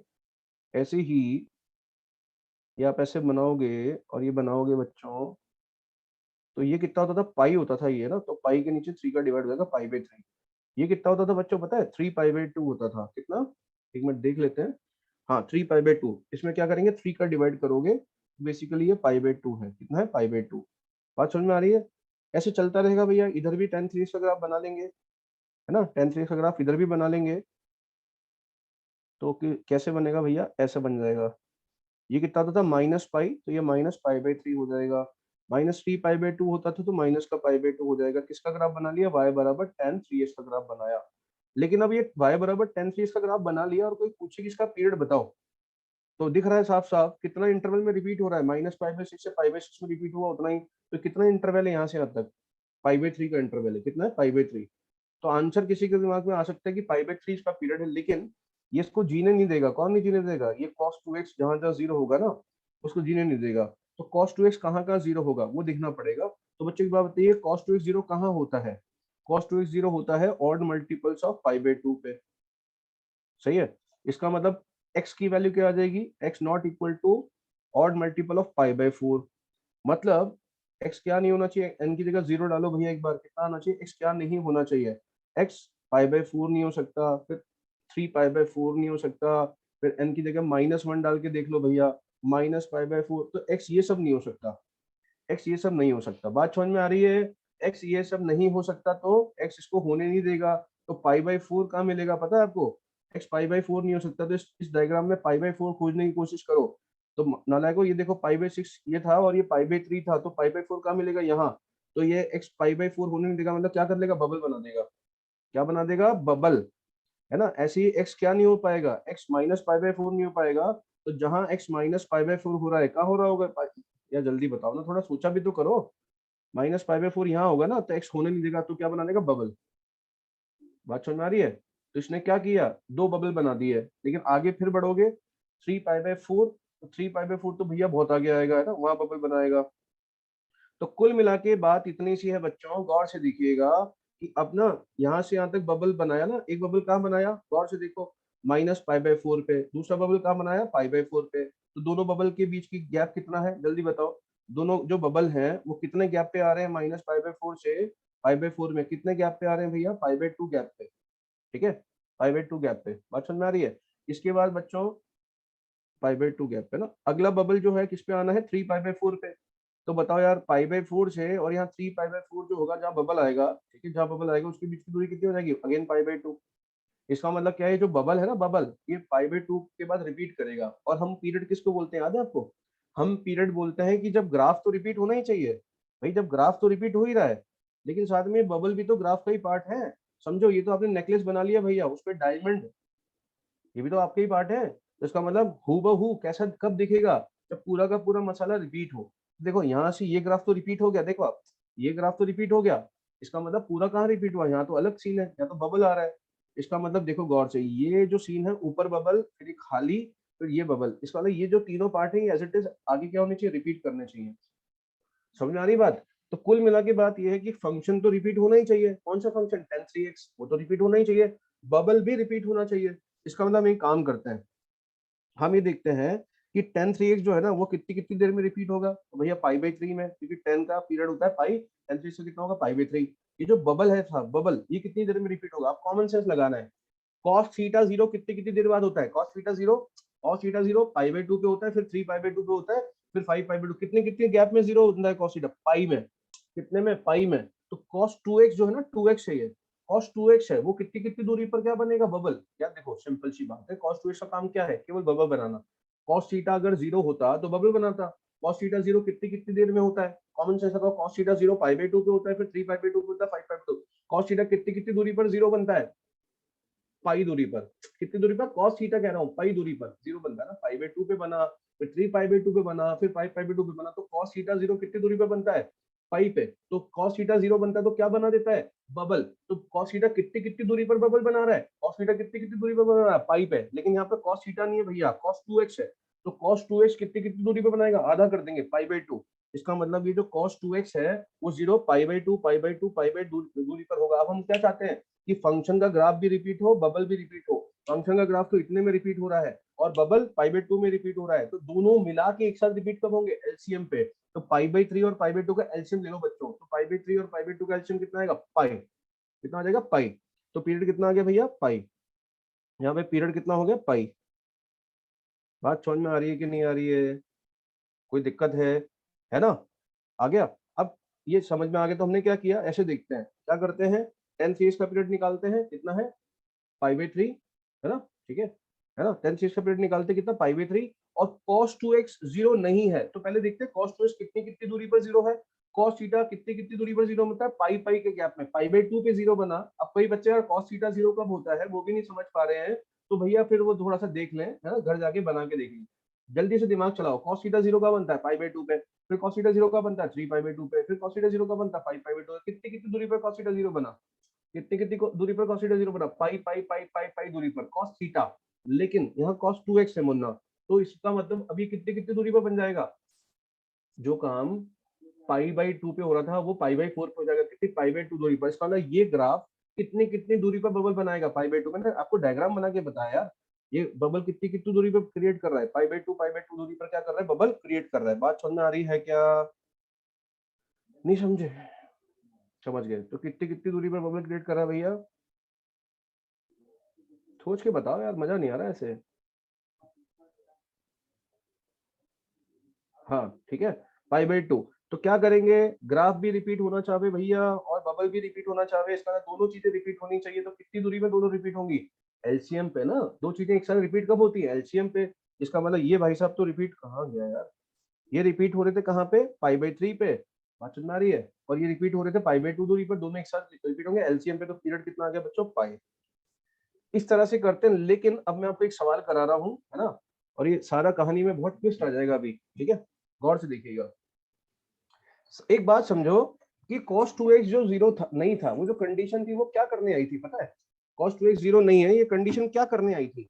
ये आई थी कंडीशन tan 3x के ग्राफ को बर्बाद करने। क्या करने आई थी भाई? tan 3x के ग्राफ को बर्बाद करने। कि tan 3x का ग्राफ है ना, वहां हम बर्बाद करेंगे, है ना, वहां क्या मचाएंगे? आतंक मचा देंगे, गोले गोले बनाएंगे। क्या बनाएंगे? गोले गोले। ठीक है। तो लेकिन और उन्होंने पता है सक्सेसफुली क्या कर रहे हैं?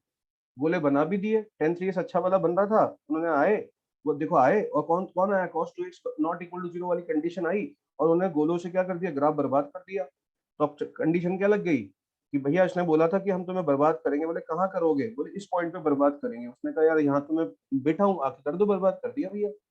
लेकिन एक्चुअली अब मैं एक क्वेश्चन आपको करा रहा हूँ जिसका आंसर ना, इस तरह के क्वेश्चंस का जो आंसर होता है, वैसे क्वेश्चंस भी एग्जिस्ट करते हैं, कई जगह है, लेकिन सब उसमें ना आंसर मैक्सिमम जगह गलत दे रखा है, किताबों में हो चाहे वो कहीं भी हो। ठीक है, उसमें दिक्कत क्या है मैं बताता हूँ, समझिएगा भावनाओं को। तो मैं क्वेश्चन लिख लेता हूँ ऐसा कोई, एक मिनट सोच के लिखना पड़ेगा, वैसा बनना भी तो चाहिए, कुछ और बन गया तो गड़बड़ हो जाएगी ना, फिर समझा नहीं पाएंगे। तो चलो मैं एक क्वेश्चन लिखने का, हाँ अब एक क्वेश्चन लिख रहा हूँ भैया, very interesting problem it is. ठीक है, अब इसका आंसर भी बता दूंगा क्या दे रखा होता है और गलत क्यों है। एक क्वेश्चन है भैया, गौर से देखिएगा, एफ एक्स जो है, F X sine 6x plus sine 12x cos 6x plus cos 12x, इसको सॉल्व करना था। डायरेक्ट एलसीएम लेके मत करना, वो तो बिल्कुल ही गलत मेथड है ना। ठीक है, अब देखो, अभी पिछले सवाल में पता है हमने क्या किया था, गौर से देखना, क्या किया था कि tan 3x का पीरियड निकाला था, साथ में इसका पीरियड निकाला था, दोनों का क्या लिया था, एलसीएम, तो आंसर पाई आ गया था ना। अब यहाँ पर आते हैं, इसको भी वही सॉल्व करते हैं, sine C plus sine D से, तो कितना होगा 2 sine C plus D by 2 मतलब 9x cos C minus D by 2, cos C minus D by 2 कितना होगा 3x है ना, और 2 कॉस दिस कॉस दिस। तो बच्चों इसमें देखो cos 3x से cos 3x फिर से क्या हो गया, शहीद हो गया भैया ये ना, निमट गया। और fx कितना आ गया tan 9x, तो tan 9x तो है लेकिन कंडीशन के साथ है कि cos 3x 0 नहीं होना चाहिए। तो fx जो है दैट इज tan 9x लेकिन विद शर्त। तो अब लोग क्या करते हैं, इसका आंसर कैसे निकालेंगे बताता हूँ। tan 9x का पीरियड कितना हो गया, पाई बाई 9। अब cos 0 नहीं बनना चाहिए, तो cos क्या करेंगे, बबल। cos कितनी कितनी दूरी पर 0 बनता है, बताया था ना आपको, पाई बाई 2 पे बनता है, फिर 3 पाई बाई 2। cos कितनी दूरी पर 0 बनता है, पाई पाई दूरी पर। बबल्स कब बना था, पाई, लेकिन एक cos 3x, इसका मतलब क्या आ जाएगा, पाई बाई 3। तो देखो, pi by 9, pi by 3, pi by 9, pi by 3, इसका एलसीएम क्या आएगा, एलसीएम आएगा पाई बाई 3। ठीक है, तो आंसर क्या होना चाहिए, pi by 3, but it is wrong, but it is given in all the books. ठीक है, ये हमेशा पाई बाई 3 लिख देते हैं। इसमें प्रॉब्लम पता है क्या है, मैं समझाता हूँ। ठीक है, इसको समझना पड़ेगा, ऐसे समझ में नहीं आएगा। देखो हुआ क्या, मैं समझाता हूँ कि देखो cos 3x जो है ना, वो 0 कहाँ बनेगा, तो cos 3x 0 बनेगा जब 3x कितना होगा, odd multiples of pi by 2। कौन, odd multiples of pi by 2, मतलब x की इन वैल्यूज के लिए, कौन सी, 2n प्लस 1 पाई बाई 6। तो x की ये वैल्यू नहीं होनी चाहिए, तो x क्या करेगा, इन वैल्यूज पे जाएगा और क्या बना देगा, बबल। जैसे इनमें से एक दो वैल्यू देख लेता हूँ मैं, n को 0 डाल दो, पाई बाई 6, पाई बाई 6 में बबल बनाएगा, है ना। ठीक है, और मतलब और 1 डाल दो, कितना आएगा, 3 पाई मतलब पाई बाई 2, यहाँ भी बबल बनाएगा। तो x है ना, यहाँ पे बबल बना देगा, क्या कर ले, बबल। अब हुआ क्या कि ग्राफ किसका बना रखा है हमने, tan 9x का ग्राफ ऐसे चल रहा था अपनी मस्ती में। ठीक है, tan 9x का ग्राफ क्या कर रहा था, अपनी मस्ती में चल रहा था। tan 9x का ग्राफ ध्यान रखिएगा, tan 9x का ग्राफ अपनी मस्ती में चल रहा है। अब x की ये वाली जो वैल्यू है, ये वाली वैल्यू जो है ना, इसको क्या करना है, tan 9x के ग्राफ में x की ये वाली वैल्यू पे क्या बनाने हैं, बबल, गोले बनाने हैं। ठीक है, मतलब बर्बाद कर देना इसका ग्राफ। तो इसने बोला कि कौन सी, ये किसका ग्राफ है, tan 9x का, तो बताओ x की कौन सी वैल्यू लेनी है, नहीं लेनी है, ऑड मल्टीपल ऑफ कितना निकाला था, पाई बाई 6 है ना। x की इन वैल्यूज पे गोले बनाना चाहते हो, बबल बनाना चाहते हो, तो x की ये वाली वैल्यू ढूंढेंगे, इस पे x पे क्या करेंगे, ये वाली वैल्यू ढूंढेंगे और वहां गोला बना देंगे। तो ये ग्राफ किसका, tan 9x का ग्राफ है बेटा। तो जो x की वैल्यू ये वाली होगी, वहां पे ये 9x कितना होगा, तो 9 से मल्टीप्लाई कर लिया, तो x की इन वैल्यूज पर, मतलब x ये नहीं हो सकता, 9x क्या नहीं हो सकता, 9 से मल्टीप्लाई कर दिया, 2n प्लस 1, 9 से मल्टीप्लाई करो यार, कितना आएगा, 2 पाई बाई 3। ऐसा सही लिखा है क्या मैंने, है ना, सही लिखा है, नहीं लिखा ठीक, एक मिनट जरा चेक कर लेते हैं यार, कुछ गड़बड़ तो नहीं है ना? लिखा तो ठीक ही है, कोई दिक्कत नहीं है। ठीक है, ठीक ही लिखा है वैसे तो। यहाँ पर भी ठीक लिखा है क्या, चेक करना एक बार, सही लिखा है, कैलकुलेशन में तो गड़बड़ नहीं है। गड़बड़ है ना यार, 3 पाई बाई 2 आना चाहिए, 3 पाई बाई 2, वही मेरे को लग रहा है ये। इसका मतलब बच्चों क्या है कि 9x की वैल्यू इतनी, अब समझना भावनाओं को है ना, क्या होने वाला है, क्या होने वाला है। देखो ये जो x, भाई ये tan 9x का ग्राफ अपनी मस्ती में बना हुआ था एकदम शानदार tan 9x का ग्राफ, सही है। पर इसने बोला कि यार x की ये वाली वैल्यू पर मैं tan 9x के ग्राफ को बर्बाद करने जा रहा हूँ। तो इसने क्या पता लगाया, इसने पता लगाया कि x की इस वैल्यू पर tan 9x का ग्राफ है कहाँ। तो ये तो x की वैल्यूज थी, पर ये किसका ग्राफ है, tan 9x का। अगर x की वैल्यू ये थी, x की वैल्यू अगर ये थी तो वहां पे 9x कितना रहा होगा, तो 9 से गुणा करके इसने देख लिया। तो उसने बोला कि 9x की वैल्यू ना ये रही होगी, ये।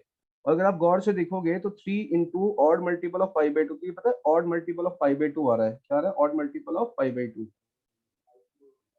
बात समझ में आ रही है, odd multiple of pi by two. इसका मतलब ये क्या बोल रहा है कि ये जो x है ना, ये tan 9x के ग्राफ को कहाँ जाके बर्बाद करेगा पता है, इस पॉइंट पे जहां पर 9x की वैल्यू ना ये हो रही है, क्या, odd multiple of pi by two.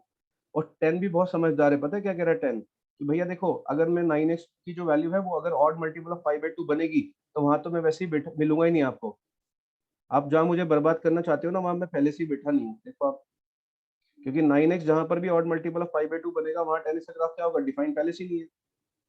बात समझ में आ रही है, ठीक है। जैसे कि यहाँ पर देखे n की जगह काम करो, एक वैल्यू लेके देख लो, n की जगह क्या रख लो, 0 रख लो, तो पाई बाई 6, मतलब x की वैल्यू पाई बाई 6 नहीं होनी चाहिए ना।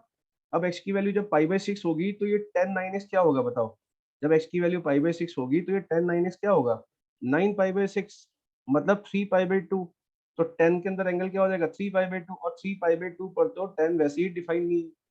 इसका मतलब ये जो बबल, ये जो था ना, इसने कोशिश की कि मैं 10 9x को बर्बाद करूंगा गोले बना बना के, पर 10 9x में क्या बोला कि भैया तुम जहां गोले बनाना चाहते हो ना वहां मैं मिलूंगा ही नहीं, वो मेरा ठिकाना ही नहीं है, मैं वहां पहले से ही नॉट डिफाइन बैठूंगा। तुम गलत ठिकाने चले गए। तो वो गोले कहाँ बनाना चाहता था, यहाँ पे बनाना चाहता था जहाँ ऑड मल्टीपल बन रहा है, पर वहाँ 10x ऑलरेडी नॉट डिफाइन था। मतलब अब 10x की 10 9x के ग्राफ की सेहत पे कोई फर्क बनेगा ही नहीं, क्यों, क्योंकि वो कहाँ गोले बनाना चाहता था, odd multiple of pi by to वाले पॉइंट पे। वहां पर गोले बनाओगे कैसे जब ग्राफ ही नहीं होता वहां पे। इसका मतलब अब इस केस में ग्राफ जो बनेगा वो सिंपल जैसे 10x का ग्राफ है वैसे ही बनेगा, क्योंकि बबल बनाने की जो इसकी इच्छा थी वो मन में दबी रह गई, क्योंकि 10x 9x ने क्या किया, धोखा दे दिया। बोले कि जहां पे हमको तुमको मतलब मुझे बर्बाद करने आ रहे हो ना, वहां मैं हूं ही नहीं। कहाँ करोगे, मैं odd multiple of pi by to पे मैं होता ही नहीं हूँ। इसका मतलब ये है कि इसका ग्राफ जो सिंपल 10 9x का ग्राफ जैसा बनेगा, बबल्स क्रिएट हो नहीं पाएंगे। इसका मतलब इसका पीरियड जो आ जाएगा वो उतना ही आ जाएगा जितना कि 10 9x का पीरियड होता है। और 9x का ना, कि किसका था, 10 9x का था, 6x का था, हाँ। तो उतना ही होगा जितना 10 9x का ग्राफ होता पीरियड होता है। तो 10 9x का पीरियड कितना होगा, पाई बाय 9। तो मतलब यहाँ पर अब बबल का रोल नहीं बचा। क्यों, क्योंकि बबल करना तो चाहता था पर बबल कर नहीं पाया, क्योंकि जहां बबल करने गया वो वहाँ 10 9x का जो ग्राफ है वो ऑलरेडी डिफाइन ही नहीं था, वो पहले से किस पे बैठा हुआ था, इनफाइनाइट जा रहा था। वहां पे बबल बनेगा कैसे, ठीक है। इसका मतलब किताबों में जो है आंसर इसका दे रखा है ये वाला, है ना, कौन सा, ये जो मैंने बताया आपको एलसीएम लेके, है ना, रॉन्ग आंसर, क्योंकि वो सीधा निकाल लेते हैं, लेकिन अपने को ये देखने का है ना, ये क्लियर लॉजिक के साथ, है ना, ठीक है, 5/9 this is the correct answer, है ना। चलिए, वैसे इतना ज्यादा दिमाग लगाना नहीं है, जब सिलेबस में नहीं है तो क्यों दिमाग लगाए। चलिए अब मैं आगे बढ़ रहा हूँ थोड़ा सा, और गौर से देखिएगा, मैं एक और चीज समझा देता हूँ नोट डाल के आपको। करेक्ट आंसर इज पाई/9, this is the correct answer, पाई/9, ठीक है। नोट, अब बच्चों एक चीज समझिएगा, है ना, कॉमन सेंस से समझ सकते हो आप। यार एक बात बताओ, एक फंक्शन है और वो इसको फॉलो करता है, F of A plus X हमेशा F of A minus X होता है। इसका क्या मीनिंग हुआ, F of A plus X जो है हमेशा F of A minus X होता है। इसका मतलब ये हुआ, गौर से समझिएगा, कि यार जैसे ये फंक्शन है साहब, एक्स बराबर ए पर मान लो इसकी कुछ वैल्यू है, तो ये क्या बोलता है, F of A plus X for all X belong to R, ऐसा बन रहा है, ठीक है। तो इसका क्या मतलब हुआ कि जो वैल्यू, समझने की कोशिश करिएगा, एक काम करो, ऐसे समझ में आएगा नहीं तुमको। एफ ऑफ 5 प्लस एक्स जो है वो एफ ऑफ 5 माइनस एक्स के बराबर है हमेशा। इसका क्या मीनिंग हुआ, इसका मीनिंग हुआ भैया, देखिएगा, कि जो वैल्यू मतलब एक्स बराबर 5 पे बना लेते हैं, जैसे ये वैल्यू है ना, तो जो वैल्यू एक्स की जगह 1 डाल दो, जो वैल्यू 5 प्लस 1 पर है वही वैल्यू 5 माइनस 1 पर है फंक्शन की। इसका मतलब 5 से 1 दूरी पर इधर कौन होगा, 6।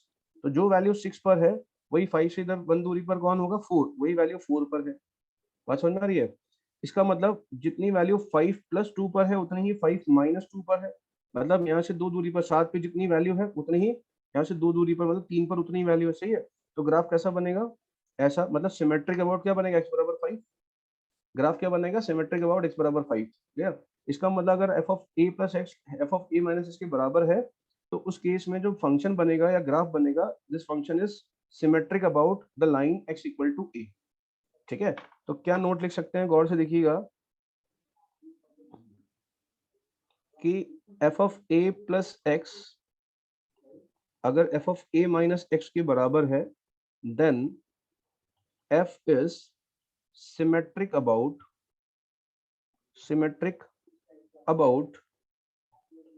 The line x equal to a। x equal to a के अबाउट क्या होता है, सिमेट्रिक, सही है।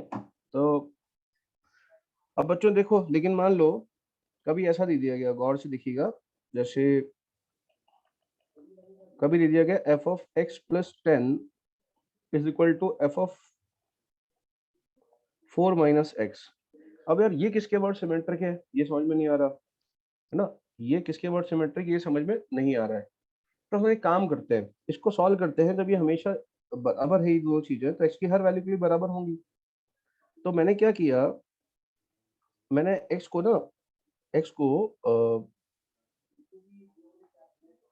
एक मिनट यार, अच्छा, x को डाल दिया बच्चों यहाँ पे मैंने t माइनस 3, है ना, t माइनस 3, क्योंकि ये हमेशा ट्रू है। ऐसा डाला तो कितना आएगा, f ऑफ, गौर से देखिएगा, f of t minus 3 plus 10, और यहाँ पे भी डाल दिया 4 माइनस x की जगह कितना, t माइनस 3। तो ये कितना हो गया, f ऑफ t प्लस 7, और ये कितना हो गया, f ऑफ 7 माइनस t, है ना। या इसको थोड़ा ठीक से लिखूं, इसका मतलब है f ऑफ 7 प्लस टी, जो वैल्यू 7 प्लस टी पर है वही 7 माइनस टी पर है। तो किसके अबाउट सिमेट्रिक हुआ function, this function is symmetric about x equal to 7 line. तो हम क्या करेंगे, सीधा शॉर्ट ट्रिक बता देता हूँ। देखो कभी भी अगर है ना x प्लस अल्फा और ये बीटा माइनस x, तो आप 10 और 4 का क्या ले लिए, एवरेज, 10 प्लस 4/2। जैसे अगर आपसे पूछूं मैं, अगर मैं आपसे पूछूं कि भैया देखो f of x plus 20 is equal to, sorry ये गलत है लिखना, ऐसे लिखेंगे, f of 20 plus x is equal to f of 6 minus x, ये है, ठीक है ना। हाँ बेटा, रैंडम नहीं लिया, वो एक्चुअली ये तरीका है, मुझे बनाना था दोनों तरफ से, है ना। तो वो आपको मैं कंक्लूड कर देता हूँ। तो किसके अबाउट सिमेट्रिक होगा, सिमेट्रिक अबाउट, दोनों का एवरेज ले लो, symmetric about x equal to 13। अब देखो, आप जो पूछा ना इसे कैसे लिया, तो एक्चुअली मुझे एक आइडिया लग गया कि दोनों का मिड पॉइंट क्या है, 20 और 6 का 13। तो मैंने कोशिश की यहाँ पे 13 बनाऊं, क्या बनाऊं, 13। तो 20 प्लस x था ना, तो इसको क्या रख दूंगा, अगर सब्स्टिट्यूट करना है तो x बराबर t माइनस 7 रख दूंगा, तभी 13 बनेगा, ऐसा। क्लियर। तो बच्चों एक और चीज समझिएगा, f of a plus x, एक मिनट, ये जो होता है f of 2a minus x अगर fx है, f of 2a minus x अगर fx है, तो इसका मतलब बच्चों वही होता है ना, ठीक है। f of 2a minus x का मतलब देखो 2a है, x को क्या लिख सकते हो, 0 प्लस x लिख सकते हो, तो 2a और 0 का एवरेज a। तो बच्चों इसका मतलब भी होता है कि अगर f of 2a minus x fx है, तो इसका मतलब भी होता है कि f of a plus x जो है f of a minus x के बराबर है, मतलब सिमेट्रिक अबाउट क्या है, symmetric about x equal to a। इसको भी प्रूव कर सकते हैं, एक तो शॉर्ट ट्रिक से भी, है ना, ऐसे भी प्रूव कर सकते हैं बच्चों, गौर से देखिएगा। जैसे ये f of 2a minus x fx के बराबर है, तो I will put x is equal to a plus T, है ना, पुट कर दिया। ये कितना आएगा, 2a minus a plus T is equal to f of a plus T, ऐसा पुट कर दिया बच्चों, है ना। तो यहाँ से कितना आ जाएगा, ये बन जाएगा f of a minus T, और ये बन जाएगा f of a plus T. इसका मतलब ये आ गया कंडीशन, देखो ये वाला। तो f of 2a minus x बराबर fx है, तो इसका मतलब यही होता है कि सिमेट्रिक अबाउट x बराबर a होगा। मेरे ख्याल से बात समझ गए आप, है ना, ठीक है। चलिए अब हम आगे बढ़ रहे हैं, ठीक है। अब आगे मैं आपको एक छोटे छोटे दो टॉपिक्स है भैया वो पढ़ा देता हूँ। एक देखो, सबसे पहला टॉपिक है bounded function, bounded bounded function. तो भैया बाउंडेड फंक्शन क्या होता है, इसकी डेफिनेशन जो है आप शीट से पढ़ लीजिएगा, कोई इंपॉर्टेंट है, मैं लिख देता हूँ कि बाउंडेड फंक्शन का मतलब होता है कि there exist a finite number m such that f of x is always less than equal to, so the mod of f of x is always less than equal to m. मतलब अगर एक function के लिए अगर कोई ऐसा finite number m मिल जाए, ऐसा m, ताकि फंक्शन की जो वैल्यू है वो हमेशा m या m से छोटी हो मैग्नीट्यूड वाइज। इसका मतलब क्या हुआ बच्चों, जैसे कि हम बात करते हैं, जैसे कि साइन एक्स का ग्राफ है बेटा, क्या है, एफ एक्स बराबर साइन एक्स, एफ एक्स बराबर साइन एक्स है। अब साइन एक्स का जो रेंज होता है वो कितना होता है, -1 से 1। तो मैं बोल सकता हूँ ना साइन एक्स जो है वो हमेशा इसका mod less than equal to 1 है, तो ऐसी फाइनाइट क्वांटिटी मिल जाएगी ताकि साइन एक्स हमेशा लेस देन इक्वल टू 1 है for all X belong to the domain. हाँ या ना? इसका मतलब साइन एक्स क्या हो गया, बाउंडेड। क्या हो गया, बाउंडेड। लेकिन बच्चों अगर मैं बात करूं एफ एक्स बराबर ई की पावर एक्स की, ई की पावर एक्स, अब ई की पावर एक्स का ग्राफ आप जानते हैं यार, 0 से इनफाइनाइट होता है, तो रेंज कितनी होती है ई की पावर एक्स की, 0 से इन्फिनिटी। तो क्या कोई ऐसा नंबर निकाल सकते हो कि हमेशा एफ एक्स उससे छोटा आ जाए? एफ एक्स समझ रहे हो ना, 0 से इन्फिनिटी जाता है, तो कोई ऐसा एम नंबर निकाल सकते हो कि ताकि एफ एक्स के लिए हमेशा सबसे छोटी हो जाए? नहीं आ सकती, क्योंकि भैया खुद इन्फिनिटी जा रहा है, तो इसका मतलब ये किसी से छोटी कैसे होगी? तो मतलब ये बाउंडेड नहीं है, दिस फंक्शन इज अनबाउंडेड। तो अगर देखो मैं ना ये सारी कहानी हटा के हिंदी में बात करूं तो सुनिएगा, एक फंक्शन की रेंज अगर फाइनाइट नंबर से फाइनाइट नंबर जाती है, जैसे मान लो एक फंक्शन है, उसकी रेंज जो है बच्चों, एक फंक्शन की रेंज -20 से और +45 है, बस इतने तक ही फंक्शन ट्रेवल करता है, तो ऑब्वियस सी बात है, इसका मतलब क्या होगा कि जो फंक्शन की रेंज है, जो फंक्शन है, वो हमेशा लेस देन इक्वल टू 45 हो जाएगा। एक फाइनाइट नंबर खोज लिया आपने, तो वो क्या हो जाएगा, बाउंडेड, है ना? तो कुल मिला के अगर एक फंक्शन की रेंज फाइनाइट नंबर से फाइनाइट नंबर है, क्या है, फाइनाइट नंबर से फाइनाइट नंबर, तो वो क्या हो जाएगा भैया, बाउंड हो जाएगा उस रेंज में, है ना? बाउंडेड फंक्शन हो गया। लेकिन अगर किसी फंक्शन की रेंज में किसी भी एक साइड इनफाइनाइट आ रहा है, मतलब एक फंक्शन की रेंज है 4 से इनफाइनाइट, तो ये बाउंड नहीं हो सकता, अनबाउंडेड है। किसी फंक्शन की रेंज आ रही है माइनस इनफाइनाइट से, कितनी आ रही है, माइनस इनफाइनाइट से 4, तो भी अनबाउंडेड है। किसी फंक्शन की रेंज आ रही है माइनस इनफाइनाइट से इनफाइनाइट, तो भी अनबाउंडेड है। तो अनबाउंडेड कब होगा, जब रेंज के किसी भी एक तरफ इनफाइनाइट या माइनस इनफाइनाइट आए, क्योंकि उसको फिर कंट्रोल करना पॉसिबल, बाउंड करना पॉसिबल नहीं है। तो हिंदी में इतनी सी बात है, ये सब फालतू की डेफिनेशन जो है वो समझ तो गए आप, लेकिन जब निकालोगे तो तुरंत ऐसे निकाल लीजिएगा, जैसे 10x का ग्राफ है साहब, है ना, 10x का मतलब f जो है वो -π/2 से π/2 डिफाइन किया से लेकर r तक, एफ एक्स बराबर 10x। अब यार एफ एक्स बराबर 10x का ग्राफ जब बनाओगे -π/2 से π/2, तो कितना रेंज आ जाएगा पता है, माइनस इनफाइनाइट से प्लस इनफाइनाइट, तो क्या हो जाएगा, कितना रेंज आएगा 10x का, -π/2 से π/2 में, माइनस इन्फिनिटी से प्लस इन्फिनिटी, तो क्या हो जाएगा बोलो, अनबाउंडेड, अनबाउंडेड। मेरे ख्याल से अब समझ गए होंगे आप, बस इतनी सी बात है, ठीक है? तो चलिए ये तो हो गया। अब इसके बाद एक और चीज समझिएगा, implicit explicit functions, implicit explicit functions, है ना, इम्प्लिसिट एक्सप्लिसिट फंक्शंस। अब बच्चों इम्प्लिसिट एक्सप्लिसिट फंक्शन क्या होता है वो समझते हैं, बहुत छोटा सा टॉपिक है, 2 मिनट का। देखिए इम्प्लिसिट एक्सप्लिसिट फंक्शन नहीं होता है, there is implicit way of writing the function and there is explicit way of writing the function. तो मैं आपको सिंपल बता देता हूँ इसका मतलब क्या। एक्सप्लिसिट का मीनिंग होता है एक्सप्रेस करना। एक्सप्रेस करना मतलब, देखिए 2 चीजें होती है, जब आप फंक्शन को लिखते हो y बराबर, जैसे आपने फंक्शन लिखा y बराबर e की पावर x, तो e की पावर x में जो x है वो होता है इंडिपेंडेंट वेरिएबल, क्योंकि आप x की जगह कुछ भी पुट करते हो। इनपुट आपका क्या कहलाता है, इनपुट, इनपुट कहलाता है इंडिपेंडेंट वेरिएबल, को आप कुछ भी रख सकते हो। लेकिन जो आउटपुट होता है y, वो डिपेंडेंट वेरिएबल है, क्योंकि आउटपुट किसके हिसाब से आएगा, जो आप x डाल रहे हो उसके हिसाब से आएगा हमेशा। देखो आप कभी भी कंप्यूटर में काम करते हो, इनपुट आपके हाथ में कुछ भी रख सकते हो, लेकिन आउटपुट आपके इनपुट के हिसाब से आता है। तो यहाँ पर भी y बराबर एफ एक्स में x जो है वो होता है इंडिपेंडेंट वेरिएबल, y होता है डिपेंडेंट वेरिएबल।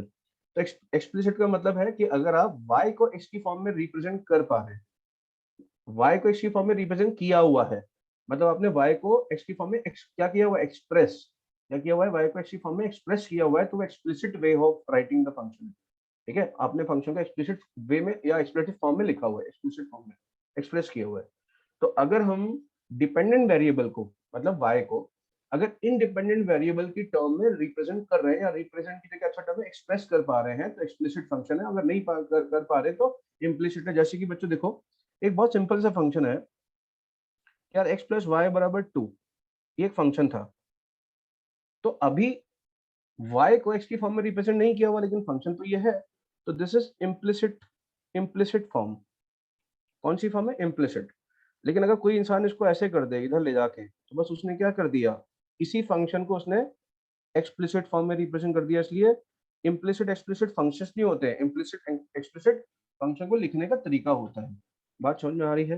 तो जैसे कि बच्चों ये है, मान लो कि हमारे पास एक फंक्शन है y बराबर 10 की पावर x प्लस 1, सॉरी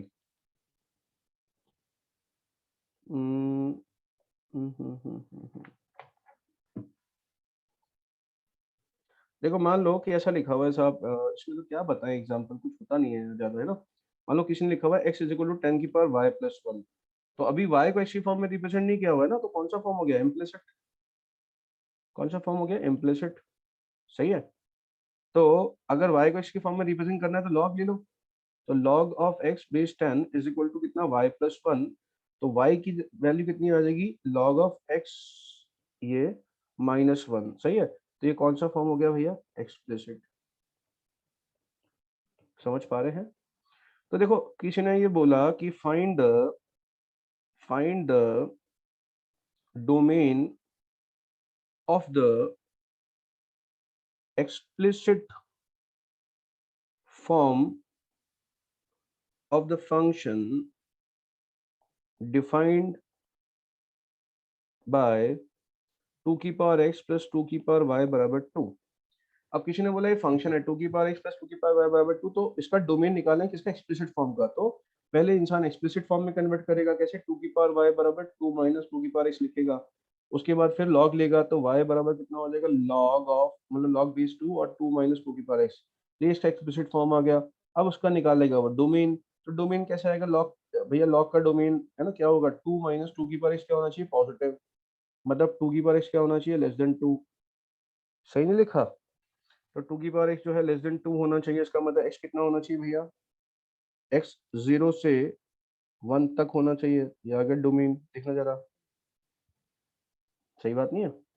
ठीक है, तो ये आ गया डोमेन, 0 से 1, खत्म बात। तो कुछ नहीं है, इम्प्लिसिट एक्सप्लिसिट मतलब कुछ नहीं है, y को x की फॉर्म में रिप्रेजेंट करना है, बस खत्म, इतना सा है। तो बात समझ गया मेरे हिसाब से, ये सब चीजें क्या है। हाँ भाई, आगे बढ़ा जाए।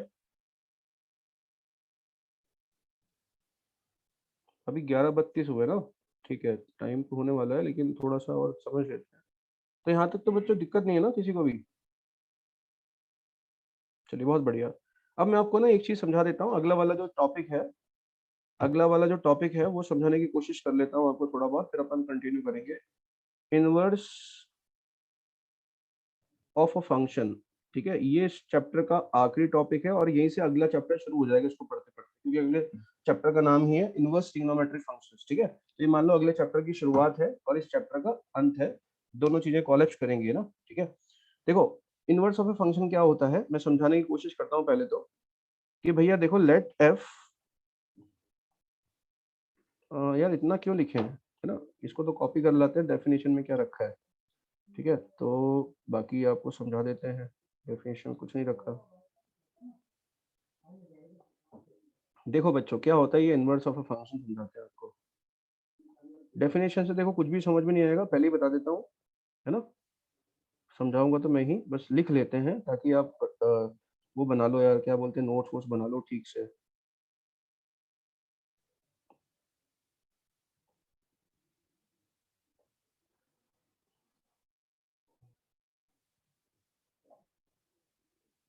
यार मैथ्स की डेफिनेशन से कुछ समझ में आया आज तक? खुद बताओ तुम। समझनी पड़ती है मैथ्स तो, डेफिनेशन में क्या रखा है, ये तो साइंटिस्ट लोगों की बातें हैं, हमें तो समझना। देखो तो भैया इनवर्स फंक्शन क्या होता है अपन समझते हैं, उसके बाद डेफिनेशन तो आप खुद बना लोगे ना, खुद ही लिख लोगे, फिर तो फिर आप खुद साइंटिस्ट बन जाओगे। देखो देखो एक्चुअली क्या है, एक फंक्शन है बच्चों एफ, जो कि ए से बी में डिफाइन है, और साथ में एफ जो है वो 1 1 भी है और ऑन टू भी है, दोनों कंडीशन है ना, बाइजेक्टिव है। तो अब मैं एक डायग्राम बनाता हूँ आपके सामने, गौर से देखिएगा। एफ 1 1 फंक्शन है, ऑन टू भी फंक्शन है, ये देखिए,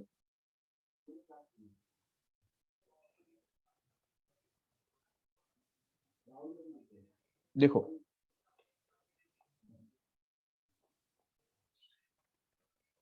देखो, तो बच्चों 1 1 ऑन टू एक फंक्शन डिफाइन किया है, तो 1 1 ऑन टू मैपिंग बनाऊंगा, तो 1 1 ऑन टू मैपिंग बनानी है तो मतलब 1 1 बनानी पड़ेगी, ऑन टू भी बनानी पड़ेगी, तो ऐसा मैंने एक डायग्राम ले लिया। सही है, तो 1 1 भी है, ऑन टू भी है। अब देखो 1 की इमेज क्या है ए, 2 की इमेज क्या है बी, 3 की इमेज क्या है सी, 4 की इमेज क्या है डी। ये भी समझ में आता है। तो अगर एक फंक्शन 1 1 ऑन टू है तो हमेशा उसके कॉरस्पॉन्डिंग, हमेशा उसके कॉरस्पॉन्डिंग एक फंक्शन बी से ए में डिफाइन किया, ऐसा फंक्शन एग्जिस्ट करता है जो कि बी से ए में डिफाइन किया जाए, बी से ए में डिफाइन किया जाए, समझना भैया, बी से ए में डिफाइन किया जाए, ठीक है। जी फंक्शन नाम रख देते हैं जो बी से डिफाइन किया जाए सच दैट कि एफ में जो जो इमेज है वो बन जाए प्री इमेज, और जो जो प्री इमेज है वो बन जाए इमेज। मतलब उल्टा कर दो, वन का ऐसा, इसका ऐसा, इसका ऐसा, इसका ऐसा। बात समझ में आ रही है? मतलब ये समझ रहा है, उल्टा किया मैंने, उल्टा क्या किया, उल्टा। मतलब इसमें क्या था, इसमें वन की इमेज ए थी ना, या उल्टा होना चाहिए, वन की प्री इमेज ए होनी चाहिए, सॉरी, यहाँ पर वन की इमेज ए है, इसका मतलब यहाँ पर ए की इमेज वन होनी चाहिए, उल्टा। तो ऐसा हमेशा फंक्शन डिफाइन कर सकते हैं, लेकिन पता क्यों कर पाया, क्योंकि ये फंक्शन 1 1 ऑन टू था। समझिएगा, अगर मान लो फंक्शन होता 1 2 3 4 और लाला ये होता कि ए बी सी, ठीक है, तो इसका वन का इससे, ये इससे, और मान लो ये फंक्शन है, तो ये फंक्शन ऑन टू तो दिख रहा है आपको, 1 1 नजर नहीं आ रहा। तो अगर ये फंक्शन ऐसा है तो क्या इसका उल्टा फंक्शन डिफाइन कर सकते हो एज इट इज, बिल्कुल वही। क्यों नहीं कर सकते? क्योंकि अगर हम इस डेफिनेशन को फॉलो करें कि जो इमेज था वो प्री इमेज बन जाए, जो इमेज प्री इमेज था वो इमेज बन जाए, तो सबसे ए का इमेज 1 बनना चाहिए, बी का इमेज 2 बनना चाहिए, लेकिन सी का इमेज ना 2 बनना चाहिए। अगर सी की 2 इमेज आएंगी तो फिर फंक्शन ही डिफाइन नहीं है भैया, नॉट डिफाइन, ठीक है, ऐसा फंक्शन ही एग्जिस्ट नहीं करेगा। तो फंक्शन क्यों नहीं एग्जिस्ट किया ऐसा उल्टा, क्योंकि ये फंक्शन क्या था, मैनी वन था, मैनी वन। सही है, इसका मतलब फंक्शन अगर 1 1 और ऑन टू है तो ही ऐसा उल्टा फंक्शन डिफाइन कर सकते हैं एक ही कंडीशन में। और ये जो उल्टा फंक्शन हमने डिफाइन किया है इसी को बोलते हैं एफ इनवर्स। क्या बोलते हैं, जी को क्या बोलते हैं, एफ का इनवर्स। तो भैया ध्यान रखिएगा, कोई बच्चा ऐसा ना करे, अरे यार ये क्या हुआ, ये क्या हुआ? हाँ, तो कोई बच्चा ऐसा मत कर देना कि एफ इनवर्स को 1 अपॉन एफ लिख दो, भैया बहुत पाप लगेगा, सही बता रहा हूँ। पूरी मैच मत हिला देना, 1 अपॉन एफ नहीं है ये, है ना, ठीक है, गलत है। ये एफ इनवर्स कोई, एफ कोई नंबर नहीं होता, एफ तो नाम है फंक्शन का, ठीक है। तो एफ इनवर्स जो है ना एक फंक्शन का नाम है जिसका नाम हमने जी रखा है, तो जी फंक्शन को ही हम एफ इनवर्स बोलते हैं। तो हम क्या बोल सकते हैं, गौर से देखिएगा, कि अगर एक फंक्शन 1 1 है, ऑन टू है, क्या है बच्चों, एक फंक्शन एफ 1 1 ऑन टू है, तो हमेशा उसके कॉरेस्पॉन्डिंग एक ऐसा फंक्शन जी डिफाइन किया जा सकता है सच दैट, गौर से देखिएगा, सच दैट कि y अगर एफ एक्स के बराबर है तो g ऑफ y x के बराबर है। बोलो सही बात है कि नहीं है? अगर f में x का इमेज y है तो g में क्या होगा, y का इमेज x हो जाएगा, ठीक है। आया समझ में? तो ऐसे g को क्या बोलते हैं, such g is called the inverse function of f and it is represented by g equal to f inverse, ठीक है। तो g equal to f inverse, बात समझ में आ रही है? तो यहाँ से बच्चे एक चीज देखिएगा, तो हमने ऐसा फंक्शन जब डिफाइन किया, समझ गए आप, यही इनवर्स फंक्शन था।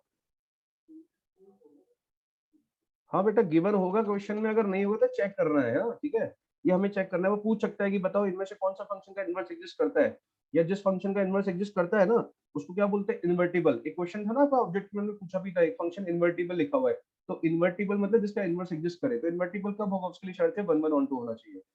तो अगर एक फंक्शन बाइजेक्टिव है मतलब वो इन्वर्टिबल है, और इन्वर्टिबल है मतलब बाइजेक्टिव। तो वो बाइजेक्टिव पूछना चाहता है आपसे, लेकिन उसने क्या दे दिया, इन्वर्टिबल, बात एक ही है, ठीक है। तो बच्चे एक बात इंपॉर्टेंट समझिएगा कि जब हमने फंक्शन डिफाइन किया है तो ये जो 1 2 3 4 है ये क्या है, डोमेन, और एबीसीडी क्या है, कोडोमेन या रेंज, क्या है, रेंज, क्योंकि इस केस में 1 1 2 रेंज भी यही है। लेकिन जो जी है उसमें क्या हो गया, एबीसीडी क्या हो गया, डोमेन, और 1 2 3 4 क्या हो गया,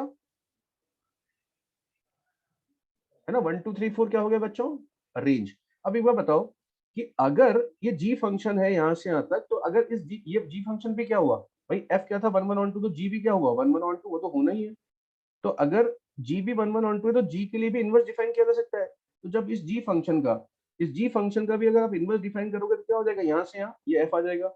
तो मतलब एफ का इनवर्स अगर G है तो G का इनवर्स F होगा, ठीक है। तो बच्चों यहाँ से हम क्या बोल सकते हैं, एक और बात कि भैया जो डोमेन था G का, क्या था डोमेन ऑफ G हो गया, वो क्या हो गया, जो रेंज था F का, रेंज ऑफ F, और रेंज ऑफ F जो था वो कितना हो गया बच्चों, डोमेन ऑफ, अरे यार उल्टा लिख दिया, रेंज ऑफ G कितना हो गया बच्चों, डोमेन ऑफ F। ये समझ गए एक इंपॉर्टेंट बात, डोमेन रेंज इंटरचेंज हो गए भैया। अब क्या है इंपॉर्टेंट मुद्दा कि सर इनवर्स फंक्शन निकालते कैसे हैं, तो बहुत आसान है। देखो मैं आपको है ना बिना स्टेप रटवाए बता देता हूँ कैसे निकालते हैं। देखो मेरा फंक्शन था, मान लो y बराबर x+3, ये मेरा फंक्शन है, मतलब ये f(x) है ना, f(x) था, तो पूछा कि फाइंड f इनवर्स x।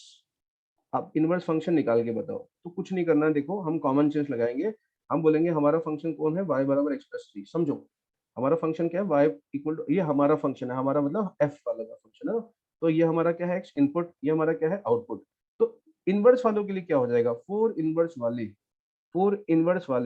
वाले जो है ना वो अपने सामने वाली टीम है ना इनवर्स वाले, तो इनवर्स वालों के लिए पता है क्या हो रहा होगा, इनवर्स वालों के लिए ये जो y है, इनवर्स वालों के लिए क्या है y, जो हमारा y है, हमारा y क्या है आउटपुट, वो इनवर्स वालों के लिए किसकी बात किसकी तरह बिहेव कर रहा होगा।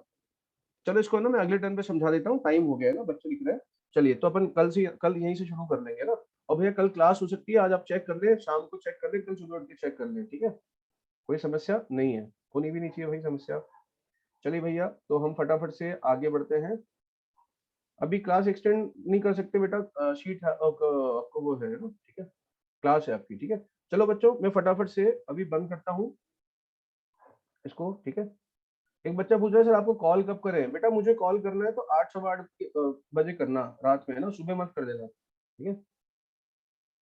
बेटा ये टॉपिक अभी खत्म नहीं होगा, ये टॉपिक कम से कम भी अभी तो 1-1.5 घंटा चलेगा, लंबा टॉपिक है। चलिए मैं मीटिंग खत्म करता हूँ ताकि आप अगली क्लास कर पाए ना, ठीक है, अपन उसमें अगली क्लास में डिस्टर्बेंस ना करें, ठीक है। मैं आपको ये शेयर कर दूंगा, वैसे सैटरडे चिंता मत करना, आराम से कर देंगे शेयर ना, कोई दिक्कत नहीं है, ठीक है।